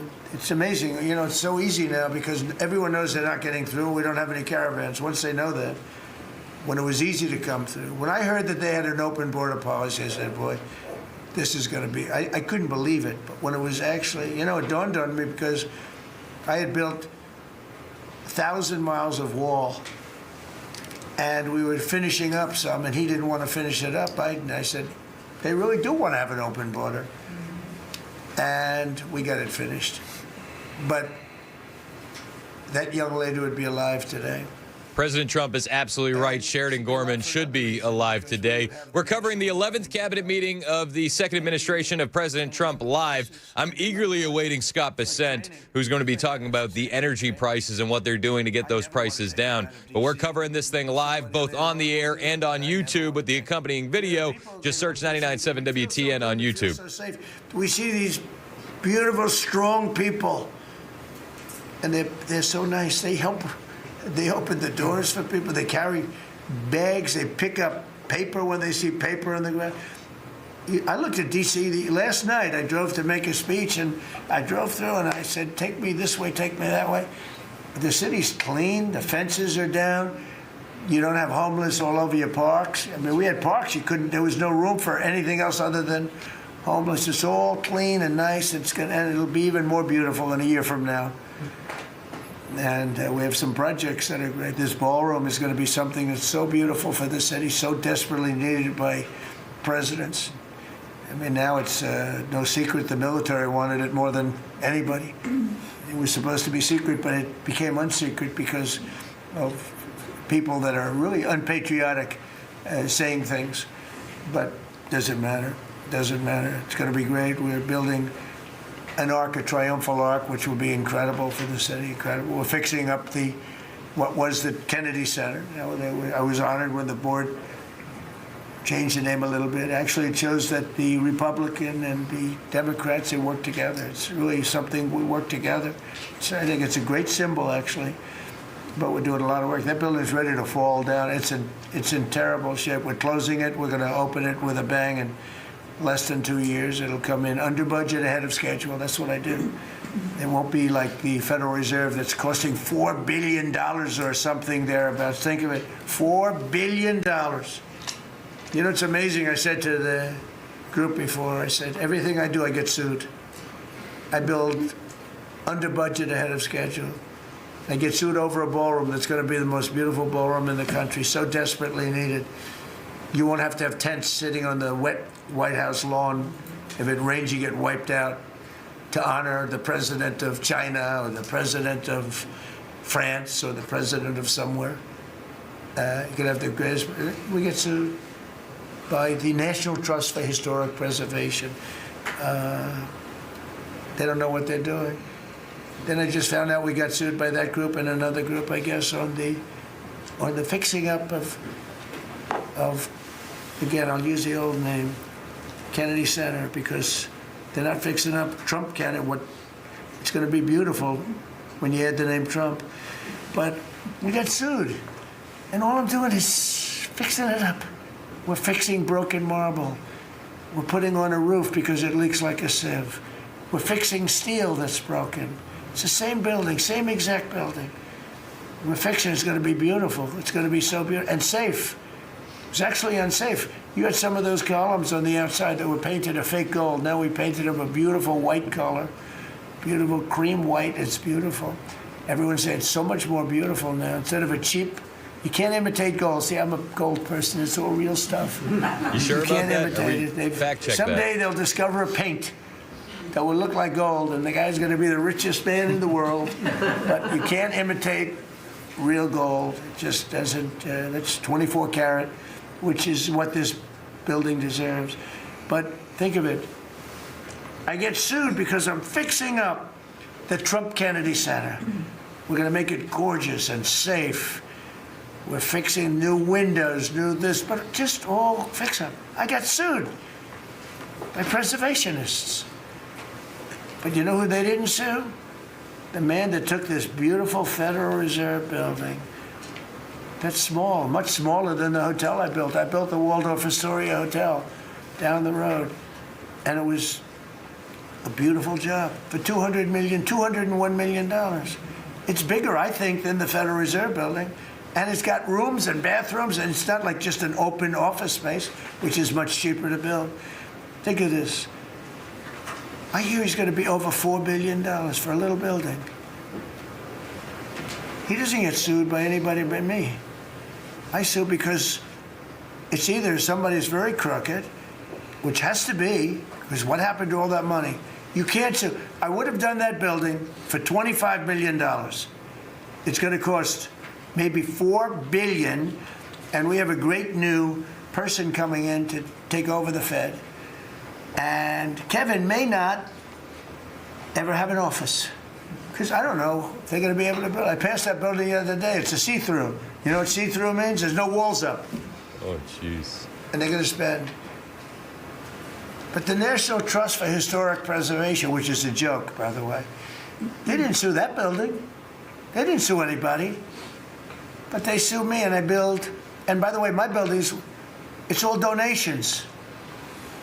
Rich people and people are putting up the money. Zero taxpayer dollars. Is that right, Scott? No, zero taxpayer dollars. This stuff is all done for free, and I get sued. This can only happen to Trump. But they don't sue the guy whose interest rates are too high. That's why we call him Too Late. His name is Jerome Powell. We call him Jerome Too Late Powell. I mean, it wouldn't be a cabinet meeting without a Jerome Powell jab. I'm anxiously awaiting comments from Scott Bessent. I enjoy the conversation here, but I really am looking forward to Scott Bessent, who's going to be talking about energy here in a moment. Who has taken this gorgeous building, ripped it down from the inside, taking ceilings that are as beautiful as you've ever seen, taking the ceilings down instead of leaving them, taking walls down that were 2 feet thick of solid concrete and plaster, replacing them with 6-inch walls with no insulation. I said, let me ask you, are you going to put insulation in? No, it's not in the budget. Oh. Insulation costs $5. Now you're going to hear the guy next door. If he's next door to me, I'll be able to hear his military plan. I'll know exactly. If Lutnick is in there, I'll say, oh, I know exactly what Lutnick's got planned. It's the craziest thing I've ever seen. They've ripped this gorgeous building apart, and you can never build it again. You can. I could, but it costs a lot of money. But a normal person can never build. So you're going to have crummy little walls, a flat little ceiling eventually, but right now you don't have anything. And nobody sues this guy. And then when Jeanine Pirro, working with Pam and others, has the courage to sue to find out what happened to maybe $4 billion and a building that may never be occupied by Kevin Warsh. He may never get there. We're going to have to find him some space in the White House. We'll put him in the basement of the ballroom. But when, now think of it, when Jeanine Pirro and Pam and the group, when they bring a suit, it's like, oh, this terrible thing. And then we have a judge that attacks us. So we've got to get our priorities straight, you know. It's a very sad thing that's happened with the Fed. And then just one other thing very quickly, you have Gavin Newsom in California Railroad. That's 100 times over budget. It's out of control. It was supposed to go from the middle of San Francisco to the middle of LA. Well, now it stops way short of both. It now goes into areas that nobody ever heard of. It's All right, so we're going to stay with this cabinet meeting on the YouTube stream. If you want to continue watching it live, we'll have it over there for you while we stop down to pay some bills on the radio side. I'm probably going to stick with this cabinet meeting until we get those comments from Scott Bessent. I think as far as this conflict goes, what everybody really wants to know in America is about the energy prices. So that's kind of what our line in the sand is on how long we stay with this thing. I'm really interested to hear from Scott Bessent. But again, we're going to stop down here on the radio side. We're going to continue on the YouTube page. Find us on YouTube, 99.7 WTN, and smash that subscribe button. We'll continue this online, and we'll be back momentarily right here on Super Talk 99.7 WTN. See this pen right here? This pen is an interesting example. It's the same thing. So this pen is very inexpensive, but it writes well. I like it. But I can't have the pen the way it was. You know what it is. I don't want to give too much publicity, but they do treat me well. Sharpie. So I came here. They have $1,000 pens. And, you know, you hand pens out. You're signing and you hand them out. You're handing them to all these people. Sometimes you have 30, 40 people. And they were $1,000 a piece. Beautiful pen, ballpoint. 1,000. It was gold, silver, gorgeous. But I'm handing out to kids that don't even know what they're. What is this, Mommy? It's kids. They're getting a pen for $1,000. They have no idea what it is. And I feel guilty because I'm like, you know, I'm by nature, I don't, you know, it's the government. I love the government like I love myself economically. I want to save money. So I'm saying, this is crazy. And it had another problem. They didn't write well. So I take it out. And I saw it, and there's no ink. And I got all you people looking, and you're saying, there must be something wrong with Trump. And I'm signing, and there's no ink in the pen, and it costs $1,000. This one, I called the guy. I said, I'd like to use your pen, but I can't have a gray thing with a big S on it, saying Sharpie, as I'm signing a $1 trillion airplane contract to buy brand new fighter jets, brand new B-2 bombers, of which we just ordered plenty. I can't do that with the press. Use your pen, but I like the pen the best. But I'll sign it. I could do like Biden did, you know, give it to somebody else to sign, or an auto pen, or maybe sign it separately in another room. But I can't use your pen. He said, well, I can make it nicer. I said, what can you do? He said, I'll paint it black. I said, that's nice. And I can even paint the White House on it, sir, if you like, in gold, almost real gold, not bad. And I can even do your signature, sir. And by the way, this was not staged. I just saw the pen sitting there, and I thought of this as an example of how $25 million spent by me at the Federal Reserve Building would be a better job than $4 billion that they're spending. And you know, one of the things that Kevin Walsh told me, he said they ripped down the nicest building. I don't know what building they're talking about. They ripped down a building, Scott, right? Kevin Walsh said it's the most beautiful building in Washington. He said the most beautiful space.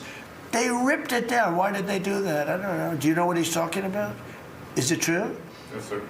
They ripped it down. We have a moron at the Fed. Who wouldn't be lowering interest rates right now? But I want to thank Janine Pirro and Pam and her group for having the courage to bring this suit. And I believe that the contractor on that job is probably one of the richest men in the country right now. I believe that it's not possible to spend that kind of money. $3 billion, $4 billion, nobody knows, nobody has any idea what it is. But it's over $3 billion, and it's probably going to be over $4 billion by the time they finish. And it may never get finished. Unless I take it over, I'll get it finished. But it can never be what it was. It's never going to have those beautiful ceilings. It's never going to have those incredible walls. The walls were 1.5 feet thick of solid masonry.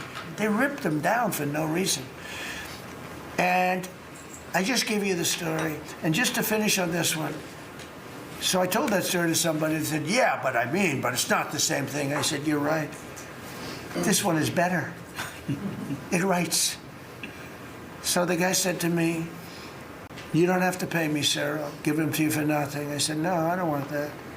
Let me pay you. I want to pay you. No, sir, you don't have to. You're the President of the United States. He was shocked. The head of Sharpie gets a call. I don't even know who the hell he is. He said, is this really the President? He said, no, you don't have to pay me, sir. This is such an honor. I said, no, I want to pay you. And he said, what would you like to pay? I said, how about $5 a pen? I said, said, that's all right, whatever the hell we agreed to, peanuts, as opposed to 1,000. And these were $1,000 pens, and we were giving them out. Sometimes, you know, you were there for signings. I'd have 30, 40 people standing behind me. I'd give out 40 pens to people. Then somebody would say, could I have a couple extra? This way, I'd go like this. Here, you want 5? Here, take 5. But the bottom line is, they're better pens. It's a business story. So for $5, could be 0, but for $5, I get a much better pen than for $1,000. And I can hand them out, and actually they become hot as a pistol, so what can I tell you? With that, could I give it to, please, a man who's done a great job at Treasury, Scott? Good luck, Scott. Well, sir, as always, you're a tough act to follow, but that is very illustrative. Your economic leadership has made our military mission possible. Mr. President, national security, as you always say, is economic security. Your leadership has shown the American people that there is no prosperity without security. That our mighty military on one side, but the U.S. economic strength is fighting off this evil regime. The Iranians believe they are fighting a two-front war. It is the military war that our great warriors are prosecuting, but on the other side, they are trying to take control of the global economy through a choke point that we believe does not exist and that we will overcome. Your historic Operation Epic Fury seized a generational opportunity to demolish a regime that has coordinated over 4 decades of global terror and claimed thousands of American lives. Many people, especially the Democrats, underestimate the will of the American people for short-term volatility for 50 years of safety that we are going to have on the other side of this. And I believe energy prices will be lower, inflation will be lower before we had the appearance of security, which is not real security. Now, the American people and the world will have absolute security. Through your maximum pressure campaign, Treasury has worked to uncover all financial lifelines through the regime and cut them off. You gave that order last March. This was not something that happened overnight. This is something that has been contemplated for almost a year. They're finding that the Iranian financial system collapsed in December. It's 10:35 on Super Talk 99.7 WTN. Hey, how are you? My name is Chris Hand.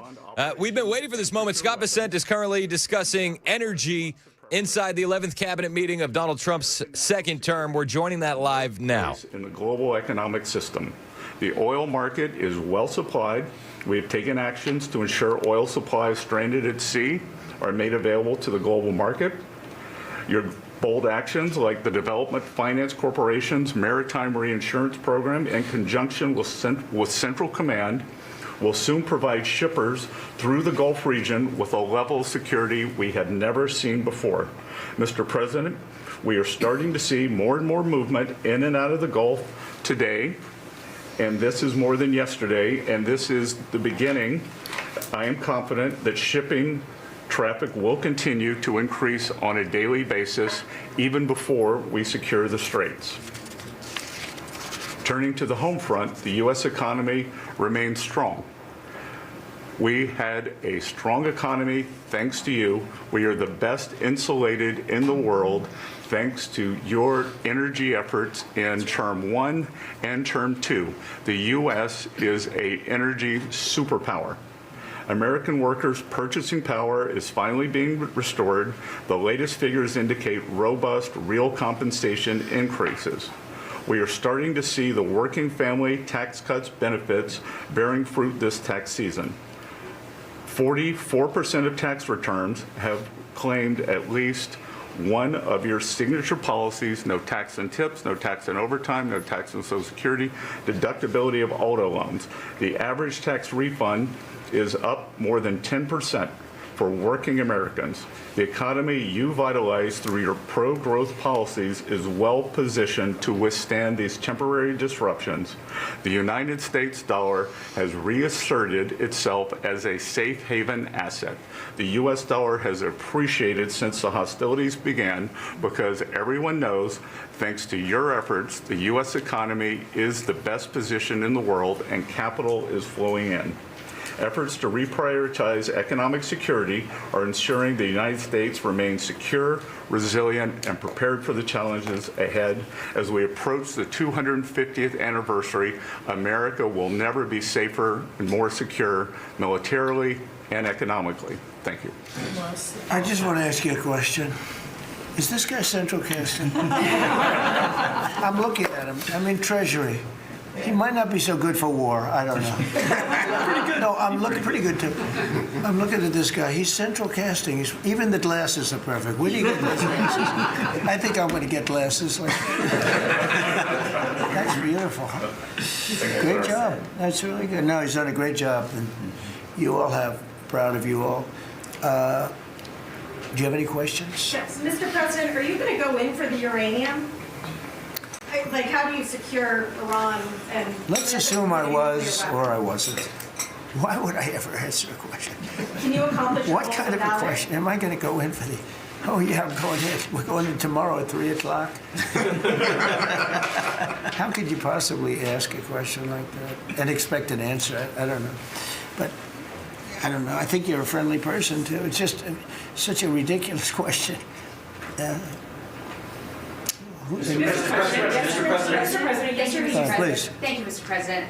There's been a report that potentially the U.S. is looking at diverting some munitions, air defenses that were meant for Ukraine to the Middle East. Is there any accuracy to that? Is that something you're considering? Well, I'd have to speak, but we do that all the time. You know, we have tremendous amounts of ammunition. We have them in other countries, like in Germany and all over Europe. We have, you know, we're packed.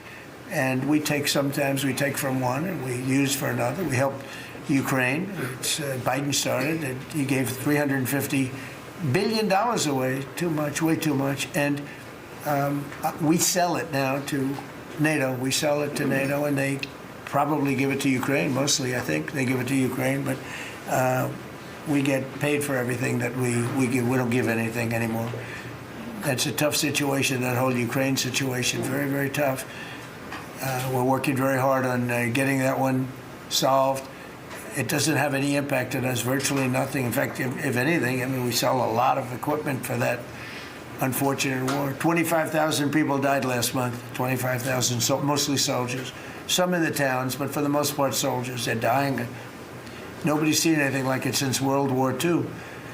It's a terrible situation, and hopefully that's going to get settled. You know, I settled 8 wars. And many of them, I think, were more difficult than this one. In theory, they were more difficult, but there's tremendous hatred between President Putin and President Zelensky. Tremendous hatred. I've seen it before, but I've never seen it maybe to this extent. And I think that's calming down a little bit, and I think we have a chance of getting it done. But it doesn't affect us thousands of miles away. That's why when I heard the head of Germany say, this is not our war, about Iran, I said, well, Ukraine's not our war. We helped, but Ukraine's not our war. I thought it was a very inappropriate statement to make, but he made it. You can't erase it, but he felt that way. I said, well, you know, Ukraine's not our war, and it's not, but I would like to see all those young people stop being killed. I mean, they're being killed. It's like a slaughterhouse. What's happening there is horrible. 25,000 on average. 2 months ago, it was 31,000 people died in 1 month, Marco, right? I said, it's getting crazy. It's getting worse. Think of it, 31,000 soldiers, both Russian and Ukraine, died 2 months ago, 25,000 last month. And if I can solve that, it would be a great honor to do it. I wish it could have gone faster. I solved other ones in 1 day that had been going for 32 years. We stopped one that was starting. It was already started. India and Pakistan, and the Prime Minister of Pakistan, a very fine gentleman, said President Trump solved something that was going to cost 10 million lives. That was going to cost a lot of lives, 2 nuclear nations. And those were complicated, but we got them done quickly. This one is, it's a shame.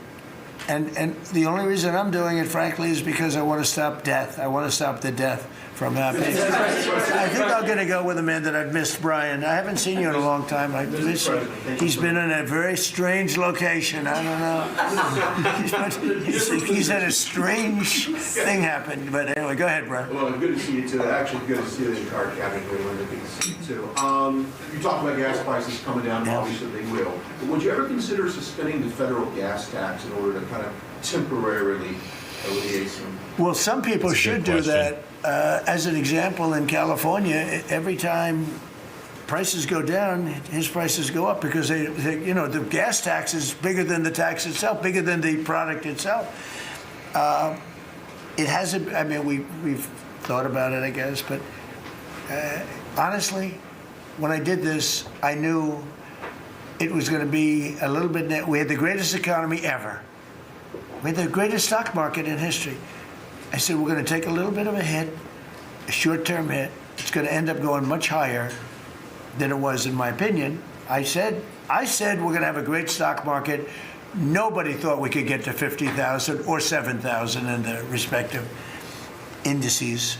Nobody thought that was going to happen, but it did in the first year. They said it couldn't happen in 4 years, that you wouldn't hit 50 in 4 years, but you could maybe get close. We hit it in the first year. And I said, this is a good time to solve a problem that you had to solve. And that's what I did. But the gas tax, people have talked about it. It's something we have in our pocket if we think it's necessary. And if I can follow real quickly, you just recently took off, Secretary Duffy, 17,000 truckers off the road that quite frankly could not speak English, which is a safety issue. Yeah. Could we ever extend that to Uber drivers, Lyft drivers, cab drivers, for someone who takes a lot of Ubers? A lot of my drivers can't speak. Oh, well, that's not good. I didn't like that. Go ahead, John. So that's a really good point. The problem is that our states are the ones that issue these licenses. So with commercial driver's licenses, we do have some federal control.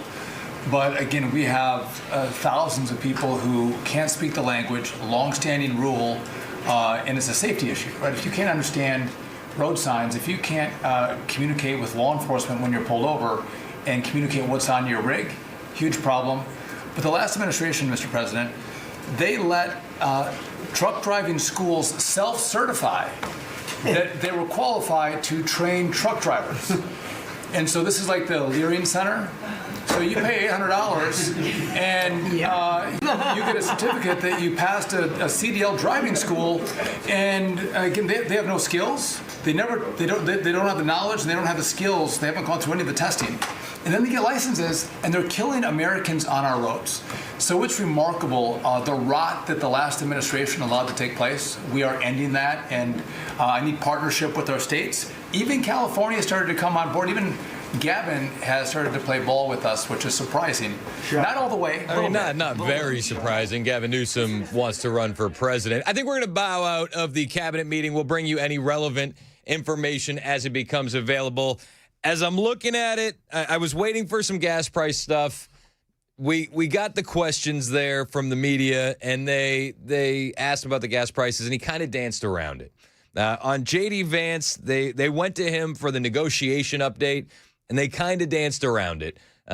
Nothing crazy information-wise.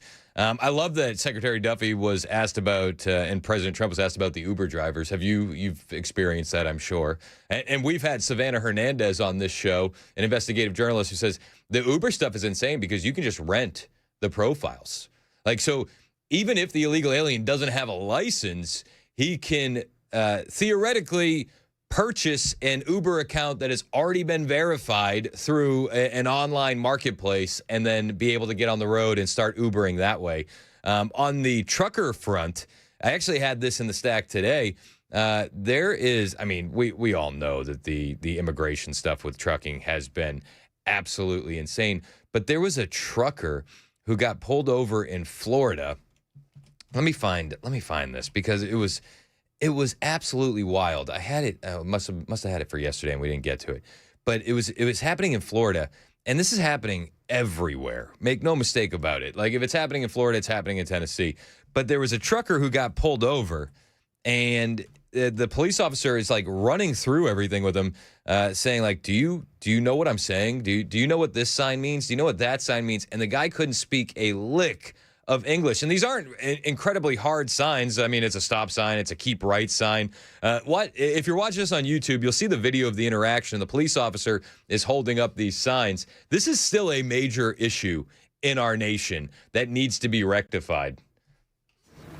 Happy to be. Oh, hang on one second. I got too much audio running in the background. This is what I do. I'm a mess. So this is the interaction between the police officer and illegal alien during a road stop of an 18-wheeler. Salida. Salida derecha. Can you say it in English what that means? What does it mean? How good is your English? Entiendo algo poquito. He's moving his hand back and forth. He's like, it's all right. It's good enough. The police officer was holding up a sign that says "Keep right," and the illegal alien says that sign says "Exit right." Can you speak any English? No. Don't speak no English. What does that mean? Yes. What does it mean? No. What does it mean when you go down and you see the sign? What does that mean? What do you have to do? Okay. 40 años troquero. It says 40 years I drove in Cuba. Okay. If you don't speak enough English to be operating a commercial motor vehicle, okay? You also don't have enough knowledge of the signs so you can say it, okay? So this right now you're gonna be placed out of service, okay? Absolutely based. We need to see more of that throughout the country. We had Danielle Chaffin in here, who is a logistics and trucking expert. This was a couple months back. She said it's like her estimate, and this is coming from a woman who has 3 generations of truckers in her family and is in the weeds on all this stuff, is that it's close to 250,000 illegal alien truckers in the country. Is that? Am I recalling that correctly? Yeah, Mason's nodding his head. He's backing me up. It was an astronomical number, one that I wasn't prepared to hear. But that's the reality. So I'm glad that Secretary Duffy is working on that. I wish that they could do something more about Uber and Lyft. And I feel like they could if they really wanted to, but I mean, they got a lot going on right now inside the administration, to put it lightly. On the negotiation front, I did say that Vance kind of danced around it, and to be fair, he did. Maybe that's by design. Maybe they didn't have any updates. Maybe they didn't want to give any updates. But what we were hearing yesterday on CNN, of all places, is that J.D. Vance could be going to Pakistan as soon as this weekend. What? Yeah. This is from the same network who said there's no way that negotiations are ongoing. They're not happening. Don't ask questions. That network said negotiations are actually ongoing and that J.D. Vance could be there as soon as this weekend. This broke yesterday. And let me find the audio real quick, because this is a big deal. I think it's a big deal for a couple reasons. For starters, we took out 3 levels of Iranian leadership. Do we want to send J.D. Vance in there? This is from a regime who has been actively trying to kill the president of the United States for years, since he took out Soleimani, perhaps even before then. Is it a good idea to send J.D. Vance into Pakistan or Turkey to negotiate with the Iranians? And as CNN is learning, the administration is trying to put together a meeting to talk about an off-ramp to the war. 2 senior administration officials telling CNN the plan is to send the vice president, J.D. Vance, to Pakistan for talks as soon as this weekend. And just in, an Iranian official has outlined 5 conditions for ending the war in response to that 15-point proposal from the U.S. We'll dive into all of that, plus take your phone calls on the way. Do you want J.D. Vance going to Pakistan to negotiate with the Iranians? Is that too dangerous, or is it the right move? Would love to hear from you on the phone lines and the text line, 615-737-9986. In the meantime, let me tell you about my friends at the Glock store. Do you know about my friends at the Glock store? I think you do. I talk about them all the time. I was just over there last week for the Force on Force training, and that was unbelievably cool. Just so awesome. But while I was there, we were making small talk, and I was like, so how are things going? What are you guys working on? And, you know, how's the weather, all the small stuff. They told me, though, that they're already gearing up for their annual open house. This is the 6th annual Glock Store open house. It's happening on Saturday, May 30th. I told them, I said, that's 2 months away. You guys got time.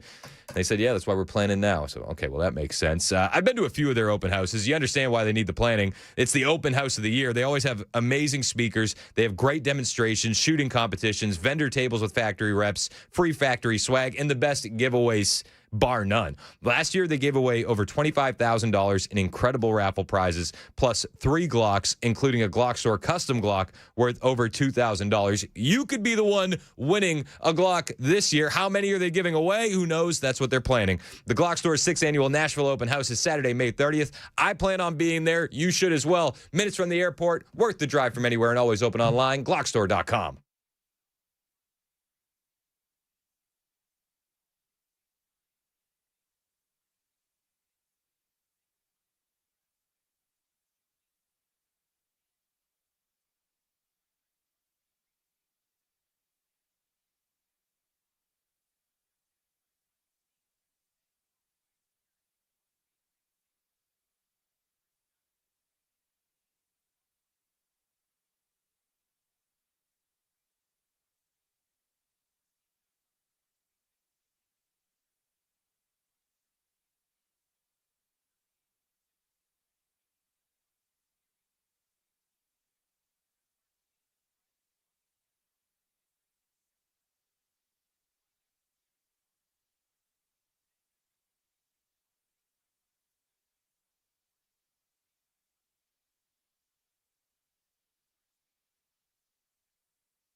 I have changed my tune on FIFA. I'm excited. June 26th, there's a FIFA World Cup match in Seattle.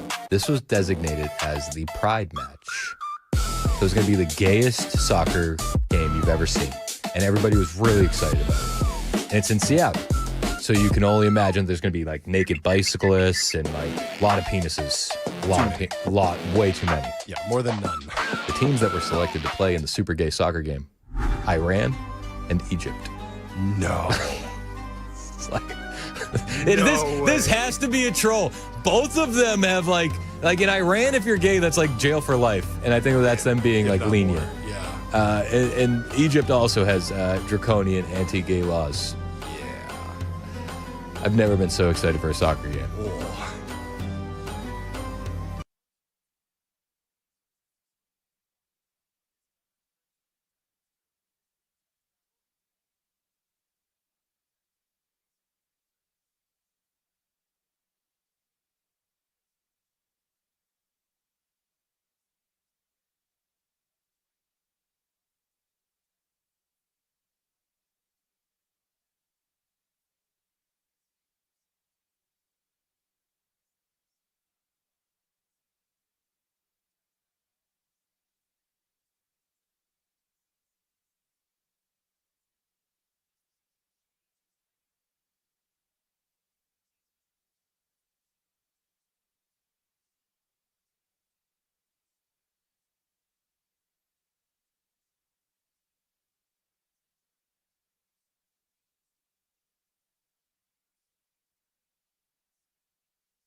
Hey, this is Pastor Al, and join us on Super Talk 99.7, Sunday evenings from 7 to 8. We're going to look at the news from a biblical perspective.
Eleven o'clock on the dot. I'm Ken Weaver with your top stories. Drivers, we've got a problem in Wilson County, and it's called road work. It's blocking the left lane 840 eastbound before Stewart's Ferry Pike. Operation Epic Fury, indirect talks between Iran and the U.S. reportedly taking place and moderated by Pakistan. But the fighting is far from over. Iran continues to block most traffic from going through the Strait of Hormuz. We get more from ABC's Matt Rivers in Doha. Israel saying they have just killed the head of the Iranian Navy as President Trump looks to strike a potential deal with Iran. And here in the Gulf, 2 people were killed in the UAE after an Iranian attack. Bahrain, Saudi Arabia, and Kuwait also attacked overnight. Meanwhile, President Trump's special envoy to the Middle East, Steve Witkoff, Thursday confirmed the U.S. sent to Iran a 15-point plan to end the war, saying it forms the framework for a peace deal. Witkoff said Pakistan is serving as a mediator. Witkoff didn't address reports that Iran has rejected the plan, but said the administration is looking to convince Iran there are no good alternatives other than more death and destruction.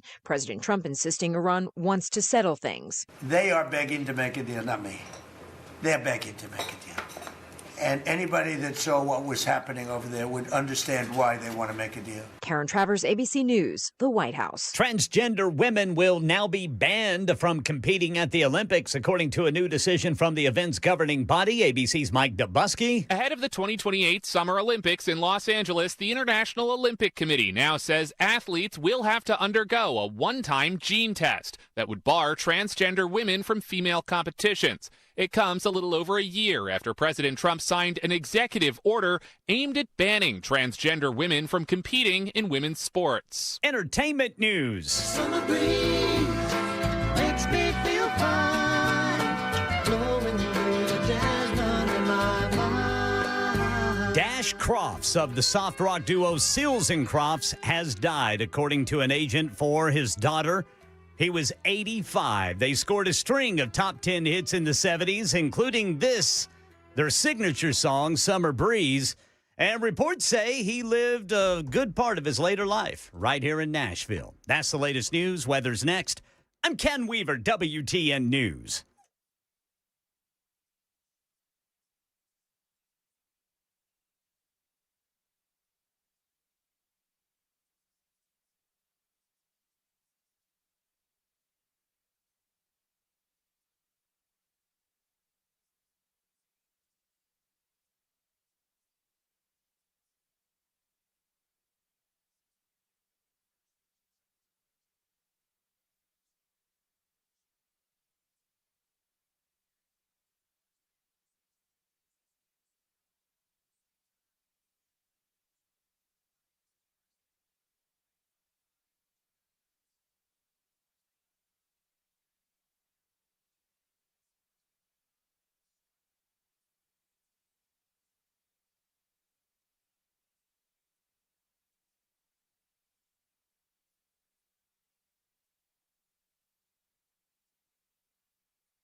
It's 11:06 on Super Talk 99.7 WTN. My name is Chris Hand. The show is brought to you by Better Water LLC, water filtration systems, water softeners, betterwater.com.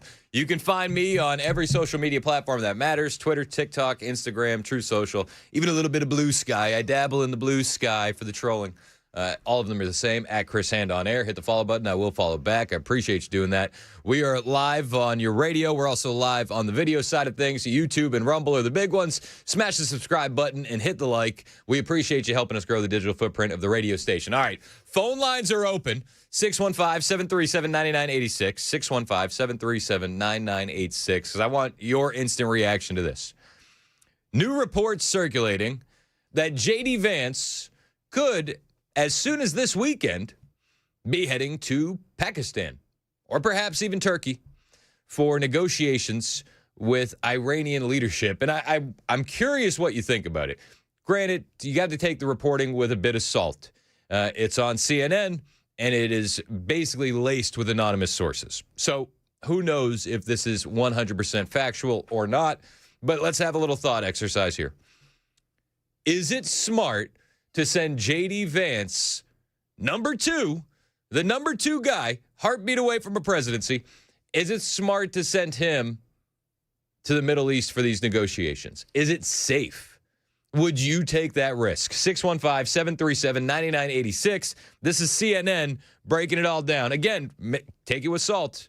Anonymous sources. As CNN is learning, the administration is trying to put together a meeting to talk about an off-ramp to the war. Two senior administration officials telling CNN the plan is to send the vice president, J.D. Vance, to Pakistan for talks as soon as this weekend. And just in, an Iranian official has outlined 5 conditions for ending the war in response to that 15-point proposal from the U.S. CNN senior White House correspondent Kristen Holmes is standing by. She is inside the briefing room, and we understand the briefing is a little bit delayed there. Kristen, what's new? Yeah, this is the first time we're going to hear from Carolyn Levitt in roughly 2 weeks. And as you noted, it comes at a time where the White House appears to be looking for an off-ramp. We saw President Trump delay that ultimatum that he originally posed on actually striking these civilian power sites by 5 days, saying that these ongoing negotiations were happening. And what we're told behind the scenes is that this is very fluid, that there was an invitation by Pakistan to host both U.S. officials and Iranian officials to have a conversation, to have these negotiations. They are working on that plan that would include Vice President J.D. Vance, but everything right now still fluid among security concerns on other reasons as well. That's where my concerns are. Security concerns. Hey, Mr. Vance, Mr. Vice President, would you like to go to Pakistan? You know, the same country that hid Osama bin Laden for years for high-level peace talks? Don't get me wrong. I want peace just as much as the next guy. I want this conflict resolved as much as the next guy. But couldn't this be a Zoom? Couldn't this be FaceTime? Why does J.D. Vance need to be there in person? If the reporting is accurate. Big if. It's CNN. And again, I will repeat, this is all due to anonymous sources. 615-737-9986. I'm looking at the text line, and it just seems overwhelmingly no. No, no, no, no, no. No. Every single one. 48.99. Don't like it. Don't like it at all. If they wanted to negotiate, they need to come here. Chris texted in. Nope, different one. 9940 said, I don't think VP Vance should go. It is incredibly dangerous in Pakistan, another country that should be taken down a notch or two. Linda in Watertown. Todd says, if this is true, Trump has big cojones. Listen, CNN's covering it like it's already happening. One of those other reasons likely being the fact, as you just mentioned, that Iran has effectively downplayed or turned down that 15-point negotiation starting point and returned with their own 5-point plan. Now, we have a lot of questions for the press secretary today, particularly who exactly is the United States negotiating with? What are the starting points for this negotiation? Why is J.D. Vance getting involved now? He has not been an active participant in this. Now, we do assume that other officials like Steve Witkoff, Secretary of State Marco Rubio, Jared Kushner could all be part of any kind of in-person meeting, but we still don't have effectively what exactly they're going into this meeting to hammer out, particularly if Iran is saying they have 5 completely separate points that they want to talk about, but also who are they talking to, what has led them to trust this person, and can this person actually have any power in Iran given what we know is a very fractured environment there? Very fractured. I think that would be putting it lightly. 3 levels of leadership has been disappeared. The Navy also disappeared. The Air Force unalived, the missile capability, the nuclear capability sent back decades. They're not having a good time.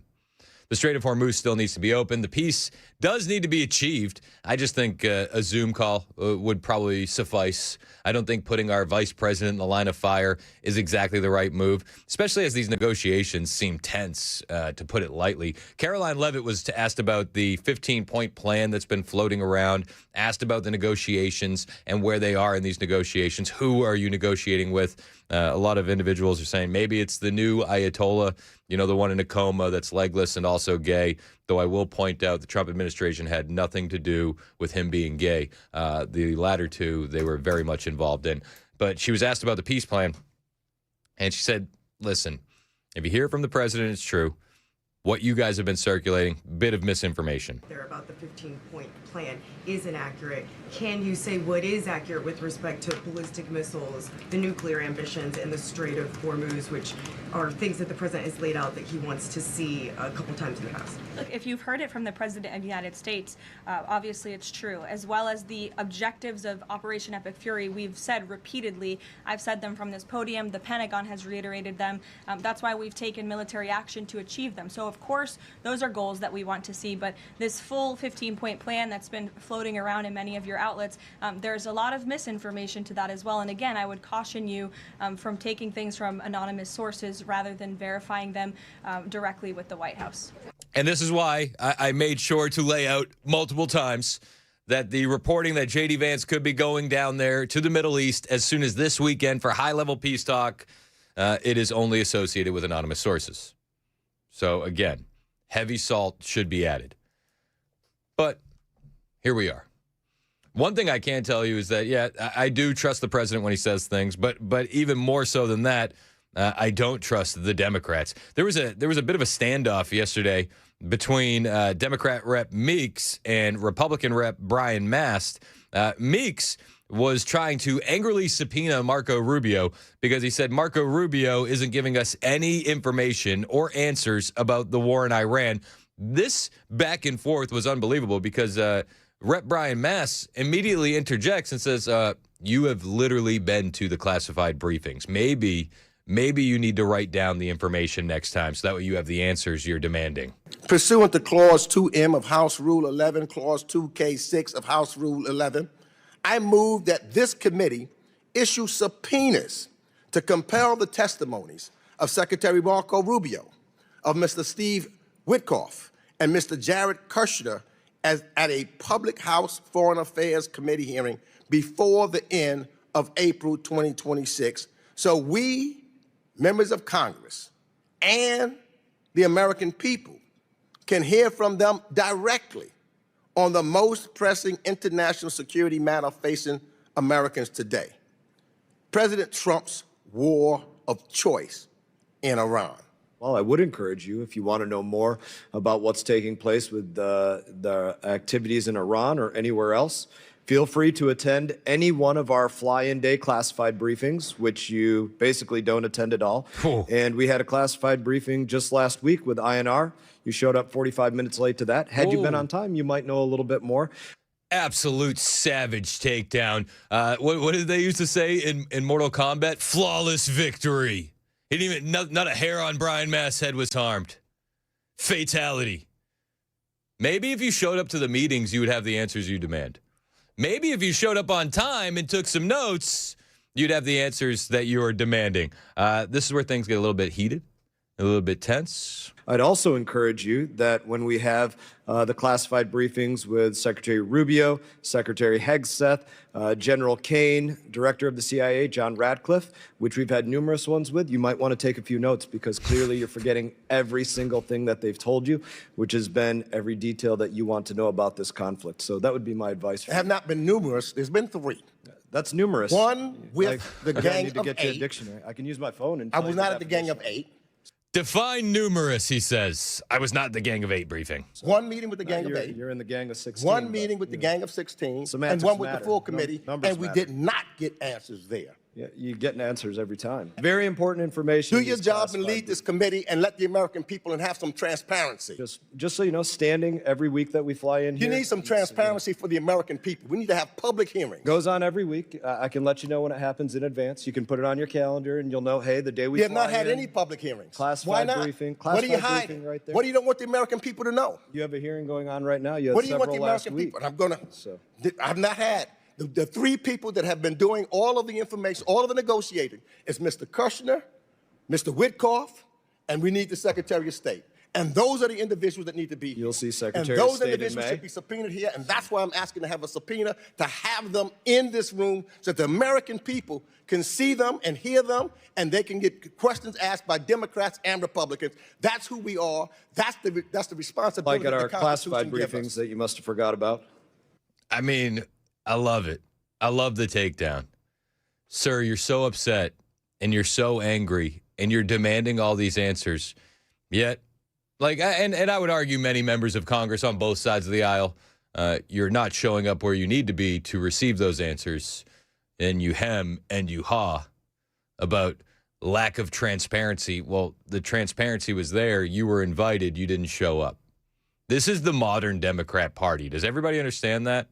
They don't want to know the answers. He doesn't want to show up to the classified briefing, so then he can get on stage because that's what he's on. He's on a stage. He's doing this for clicks, and he's going to yell, they won't give us the answers we demand. If you showed up on time, if you took some notes, if you showed up at all, maybe you'd have an opportunity to get your questions answered. Would you not?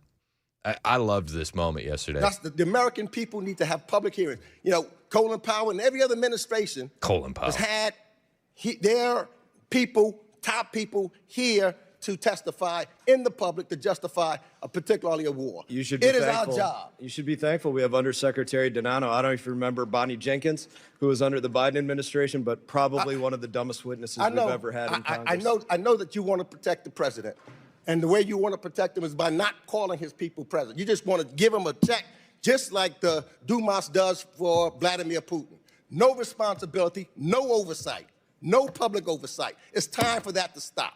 I'd encourage you, attend the hearings and the briefings that we have. You'd learn quite a bit, and even consider showing up on time. You'll learn a lot. Stop covering up for the administration. It's just, I love it. The Democrats will yell, stop covering it up. Just show up. Just show up and do your job, and everything will get easier, but he doesn't want to. None of these Democrats do. One of the things I do believe is while a lot of Democrats understand the threat that Iran was, they also understand the political weapon that this is becoming, and they're going to use it to their full advantage, as we see right here from Democrat Rep. Meeks doing just that. He's weaponizing the fact that he's not getting answers, even though he's never showing up himself. Insanity, but this is what we've come to expect from the Democrat Party. On the Strait of Hormuz, we do need to get it open. A lot of people are biting their nails over it with energy prices climbing. And listen, I filled up gas today. I'm sure you filled up gas in the last week. We see the price of diesel. We see the price of regular unleaded. It is not looking good. To recap what we heard earlier today and yesterday, not just from Caroline Leavitt, but from the administration in that cabinet meeting, it does seem that they're sticking to and reiterating that 4 to 6 week timeline, which could mean that this is a blip on the radar like the Trump administration predicted. I hope it is. I pray it is. And I pray that by mid-April, this conflict is done, over, and we can move on and get back to prosperity. Because I think that if we want to win in the midterms, these energy prices cannot continue to rise. Nobody is going to be able to stomach that. But there's one guy out there who is actually looking at the market, and he's very, very excited about it. Kevin O'Leary, Mr. Wonderful, is actually, I would say, borderline excited about what he sees coming within the next 90 days post-conflict. We're going to bring you those comments from Kevin O'Leary, who I think is a very smart guy, on the way. It's 11:21. This is Super Talk, 99.7 WTN.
A new Vanderbilt University poll shows most Nashvillians don't like the direction the city's headed.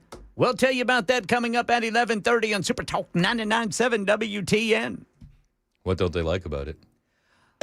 One guess. People referring to the Music City Loop as the B&A hole? Well, that's a close second, Brother Chris. All right. I'll be looking forward to number one in less than 5 minutes in the headlines with Ken Weaver. Welcome back to the show, Ken. It's good to be back, Brother Chris. Mason Fleming's producing. Phone lines are open for you as well. 615-737-9986.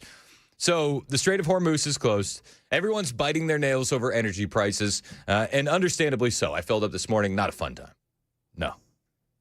And I felt for the guys driving the 18-wheelers, too. I thought it was bad paying $3.50. It was like, I think it was like $3.53. I had an incredible Kroger discount of 3 cents per gallon. So, it felt like I was pumping up for free. You know what I mean? Saving. The savings were tremendous. If I was still dealing with the prices from my childhood, I could get like several pieces of Bazooka Joe gum, which I think inflation has ruined. Remember when that used to be a nickel? No. Oh my gosh, you're too young. It was a nickel. You get the piece, you get the comic strip. Comics, do you remember the Bazooka Joe comics? Yeah. They were always like to be continued, but like you could never actually follow the comics. It was always random order because you didn't know what piece of gum you were getting. I never could figure out if he was a good guy or not. Very confusing. But we're pumping up and we're filling up this morning. I was like, oh my gosh, I'm just going to stop at $50 because this is ridiculous. Wow. And I feel $50. And I didn't fill it.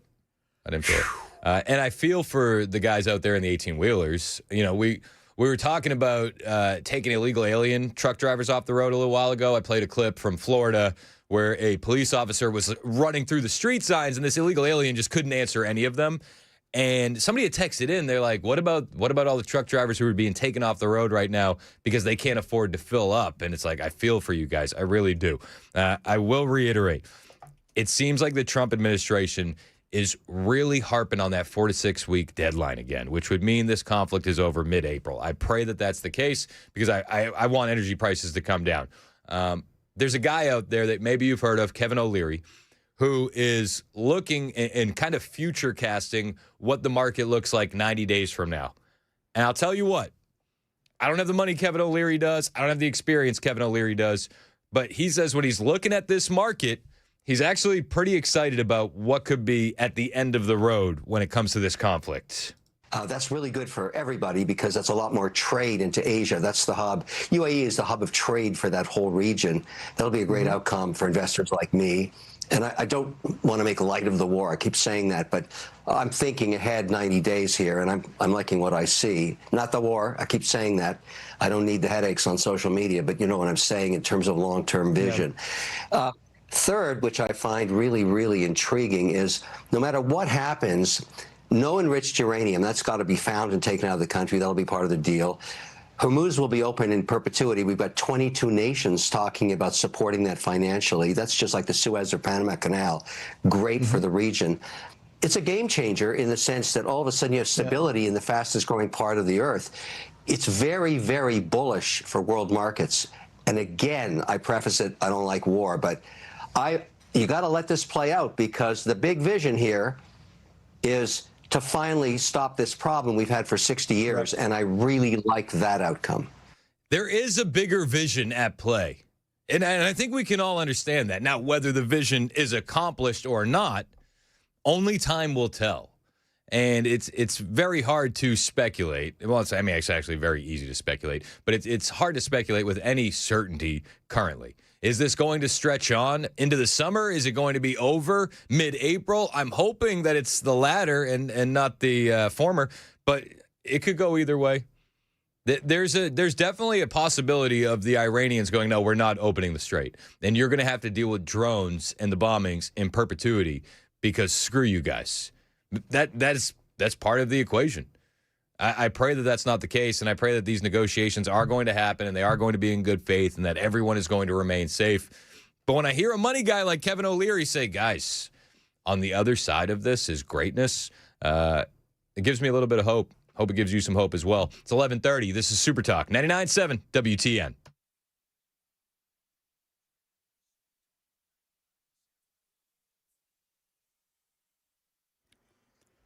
I'm Ken Weaver with your top stories. Drivers in Wilson County still got that road work in the way. It's blocking the left lane, 840 northbound before Stewart's Ferry Pike.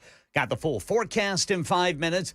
Operation Epic Fury. Indirect talks between Iran and the U.S. reportedly taking place, moderated by Pakistan. But the fighting far from over. Iran continues to block most maritime traffic going through the Strait of Hormuz. Israel saying they've just killed the head of the Iranian Navy. Here's Rachel Scott. Even this morning, the president is insisting that Iran is begging the United States to make a deal, saying that if they do not get serious soon, it won't be pretty. But Iran says they are not interested in negotiating with the U.S. Here in Middle Tennessee, a new Vanderbilt University poll shows Nashville leaders facing some of their lowest approval ratings on record following the city's devastating ice storm. More than half of residents now say Nashville's on the wrong track. That's a sharp increase from last year, with frustration centered largely on storm response. Mayor Freddie O'Connell's approval dropping more than 10 points. Nashville Electric Services saw the steepest disapproval. Why it matters? With elections ahead, voter confidence in basic city services like power and emergency response becoming a defining political issue. Meanwhile, NES CEO Teresa Broyles-Applin admits they failed when it came to communication during the ice storm. More than $500,000 spent on an outage map that provided outdated information. The outage map struggled under storm scale load and mostly with outage reporting through the outage map. And that text alert system that told people their power was back on when it wasn't. After touting for years that NES was implementing a $250 million communication system, only 10 grand was spent on the text alert system. Broyles-Applin admitting ratepayers were literally and figuratively left in the dark. Estimates weren't issued early, and they weren't incredibly reliable. That's Channel 4's Jeremy Finley reporting. He says NES says it has upgraded that outage map and texting system, and they've hired a public information officer to respond to reporters' questions. That's the latest news. Weather's next. I'm Ken Weaver, WTN News.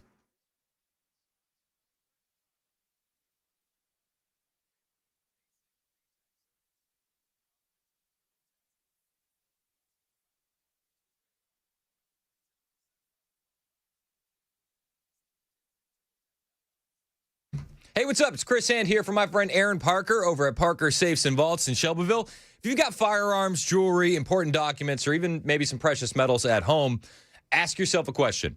Are they protected? If they're stuffed in the mattress, they're not. If you bought whatever safe happens to be on sale at a big box store, they might also not be safe. You need to talk to the experts over at Parker Safes and Vaults in Shelbyville. They carry trusted names like Rhino Metals and Liberty, but also high-security safes from guys like Graf Under, American Security, ISM, and Incas. These are real safes designed to protect your valuables from real-world threats like theft and fire. They don't just look good on a showroom floor. A lot of those safes on the showroom floors can be tipped over by teenagers, and if you buy one of those, you bought a filing cabinet. Aaron Parker runs a true family business, Christian-owned, and him and his sons handle everything, delivery and installation themselves, discreetly and professionally. Based in Shelbyville, but that is not another country. They can come to you all over Tennessee and even in some other states. Give Aaron a call today, 931-842-6445. Find a detailed review of every safe they carry on their YouTube page. Search for Parker Safes on YouTube or just hit the website, parkersafes.com.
11:36, Super Talk 99.7 WTN. Hey, how are you? My name is Chris Hand.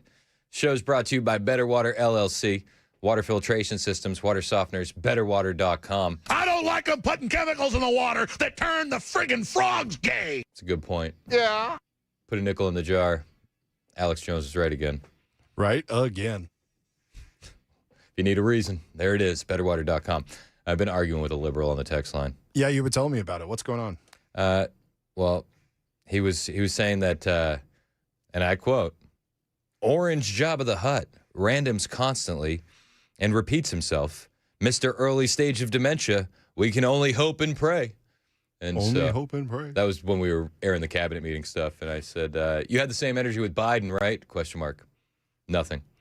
Then he didn't respond to that, and then when we were talking about J.D. Vance possibly going to Pakistan, his comment was, I hope he sends the whole cabinet to Pakistan, every single one of them. So I said, the lib in the wild ignores the comment before that he can't answer and moves the goalposts. And he responded with, you tell me everything about what's on your mind every single day on the air. You know nothing about me. You have no clue who I am or what I do. I think what I think, you called me a liberal. That's what's funny. So I responded back, cool. Nice little cool. I went, cool. So that's what I do during my free time on the show. So much fun. What are you doing during your free time? Duolingo. What is that?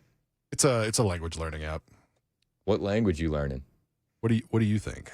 Russian? No, learning Spanish. Uh-huh. I'm hoping to get deported. If we get the mass deportations off the ground, that's not going to be as useful as you think it is. Nah. So I'll be able to talk to my family a little easier, but that's about it. Oh, yeah? Yeah. Okay. Or maybe not. They might not want to learn it anymore. They'll be like, you speak Spanish horribly. That accent? Why? Si, senor. All right. It's time for the lightning round. It's the lightning round with Chris Hand. We do it every day this time. All the stories that wouldn't fill a whole segment.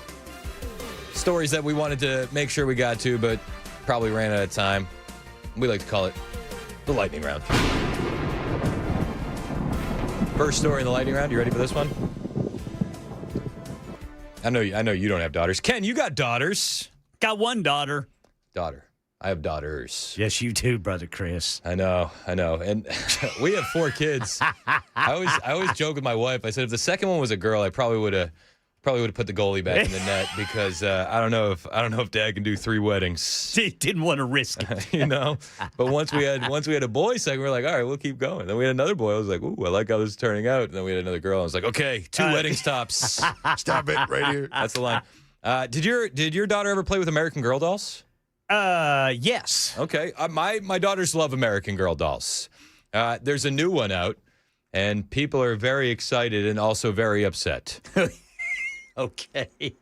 This is real. This is not AI. American Girl doll, the company, they posted a video featuring a new American Girl doll wearing a hijab. Yep. American Girl dolls now come with holding them down and taking away their rights. Eid al-Fitr marks the end of Ramadan, a month of fasting, reflection, and kindness.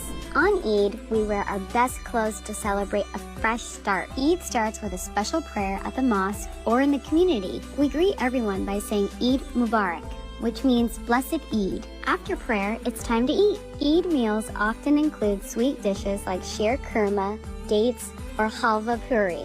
Sharing food with family is one of the best parts after a month of fasting from sunrise to sunset. A fun Eid tradition is giving and receiving Eid. It's usually money or a small gift from loved ones to celebrate the day. Giving is an important part of Eid. We donate to help others so everyone can celebrate too. Eid Mubarak. Oh, thank you. Eid Mubarak. I'm not buying that.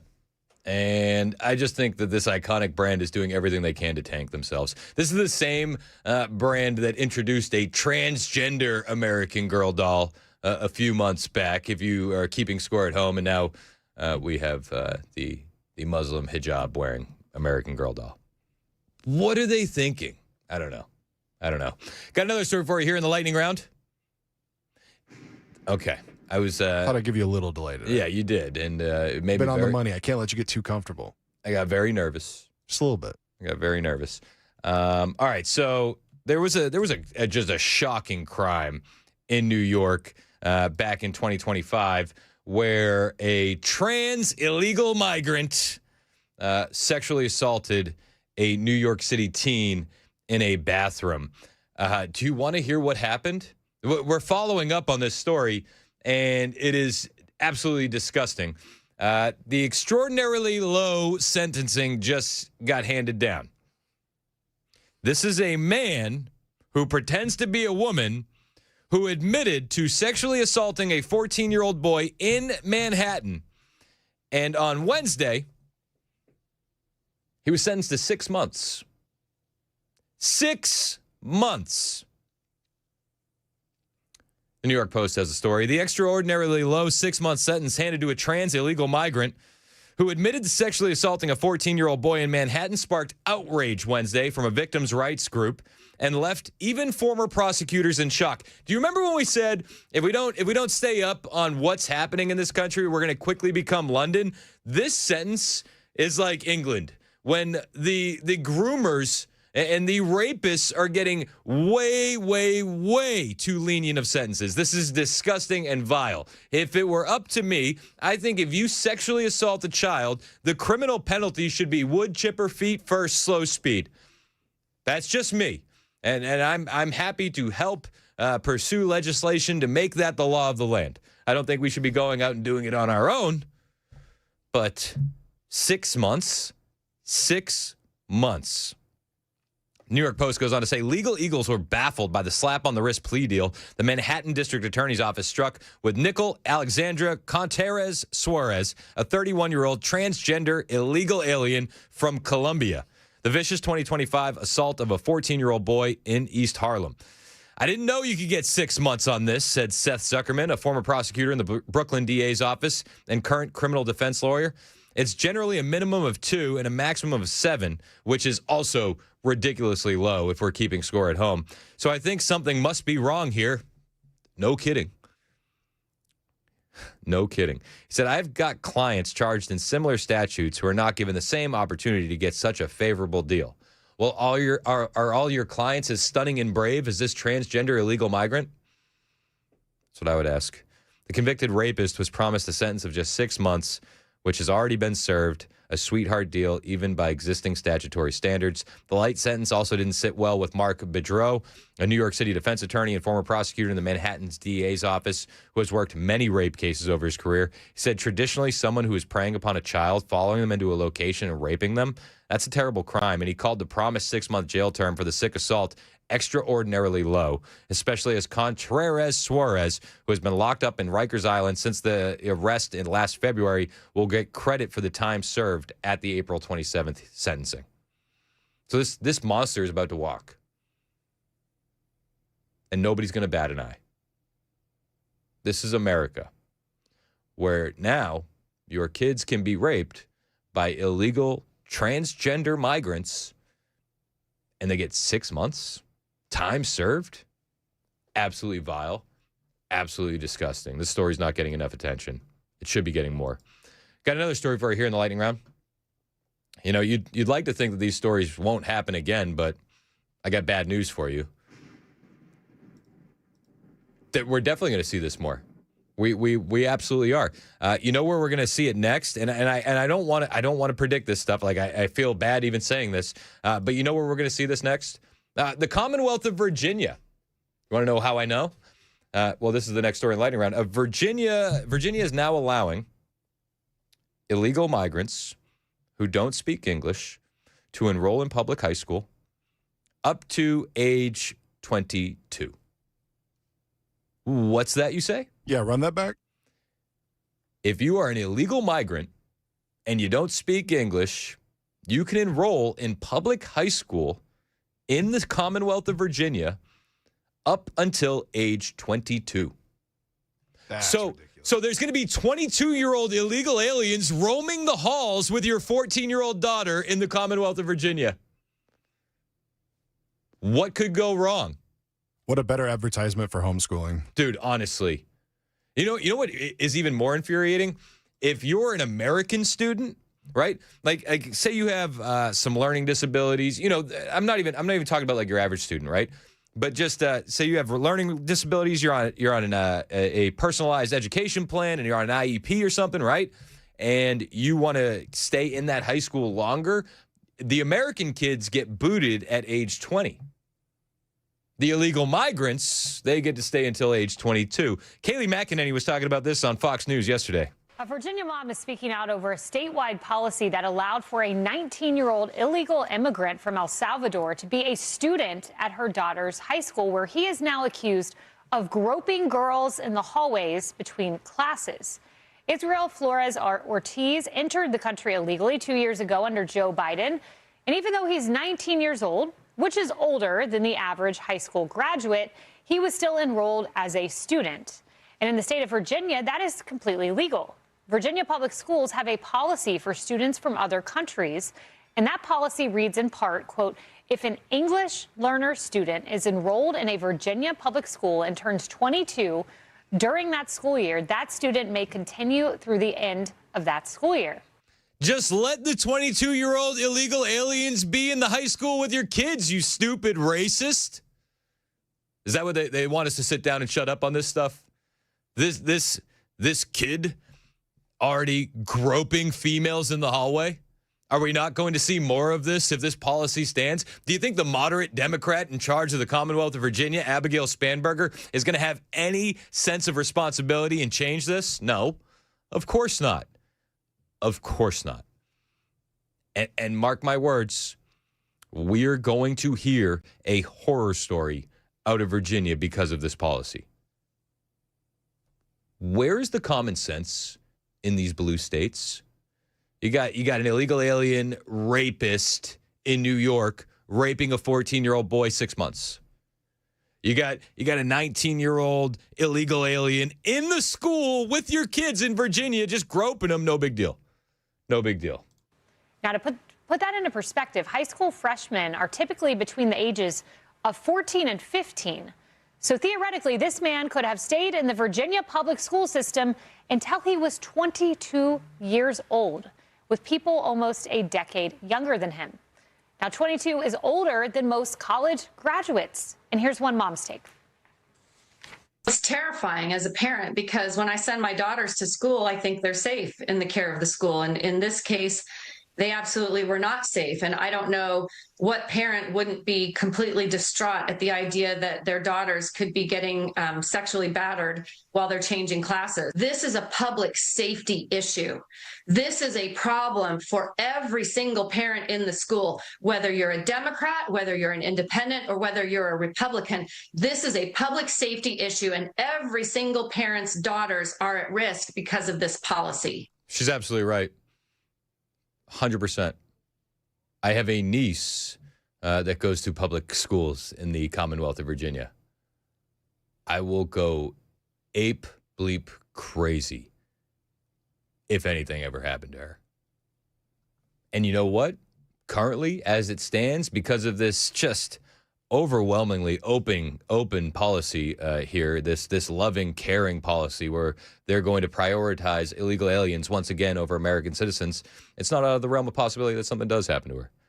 I pray that it doesn't, but until stuff like this gets fixed, how can you say it can't with any amount of certainty? These blue states are just lost, and there's no getting around it. It's 11:51. This is Super Talk, 99.7 WTN.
56 minutes past the hour on Super Talk 99.7 WTN. Hey, how are you? I'm Chris Hand. Ken Weaver in the newsroom. Mason Fleming producing. Chad Benson in studio. What's up, Chad? What's up, guy with new haircut? Oh, thank you. Sharp.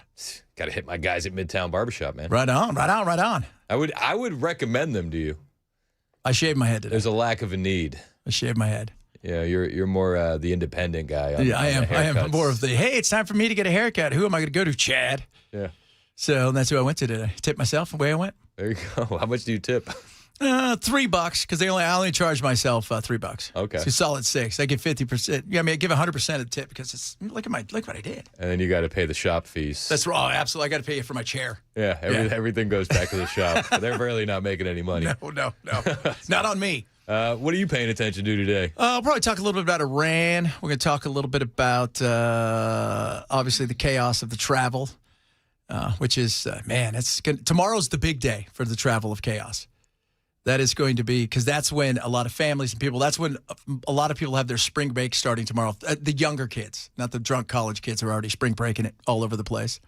Well, did you see the head of the TSA union was going off on Chuck Schumer on CNN? Did you see that? Which? Because I just like there's 3 or 4 of the people that are kind of like the spokesperson. This lady, I don't know her name. What is she? Not only to incomes, my in-laws also work for the agency. Tatiana so even Finley. the people that we could have probably asked for some sort of money or some sort of help, they're also in the same position where they cannot help. I mean, we're really making do with what we have, stretching that dollar, having to carpool. At this point, it has come to the point of like having to skip meals because I have to make sure that my kids are fed.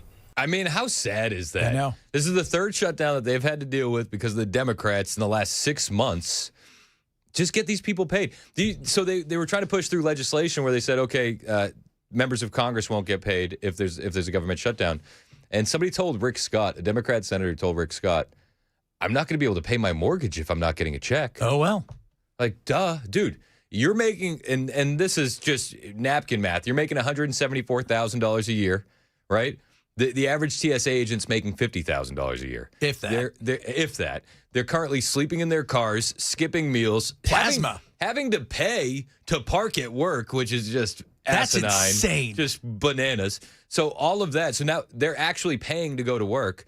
The ones that are still showing up, God bless them. They're asking for gift cards and all that.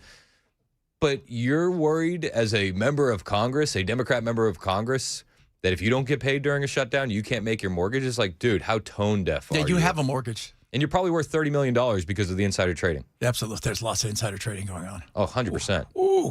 Both sides. So just some of those trades over the last couple of days been spot on. I mean, yeah, agents sleeping in cars. Plasma. They're selling their plasma. Yeah. Well, it's that or an eviction notice. I know. Or they're going to take away the car that you're using to drive to work and sleeping in anyway. You're going to get repoed in your home, Yeah. essentially. Yeah. At the rate this is going. Sad. And again, 3rd time, 6 months. As of Friday, with all the shutdowns, if you were to accumulate everything, it will be $1 billion, $1 billion with a B, in missed paychecks for TSA agents. I've given a moratorium to my making fun of TSA because I'm not a fan. I think it's kind of. I'm with you, but I feel bad because they're showing up and they're not getting paid. Yeah. We can have an argument over whether TSA is a good thing or not, whether they should be privatized or not. I think this actually feeds into the privatizing it argument. But like, there's stuff about TSA that I don't like. Yeah, I want to be able to walk my wife to the gate. Yeah, I don't prefer to get groped, and I think racial profiling makes sense. But that aside. These guys should not be missing paychecks. No, they shouldn't. It's insane. Chad's in next. It's 12 o'clock on Super Talk 99.7 WTN.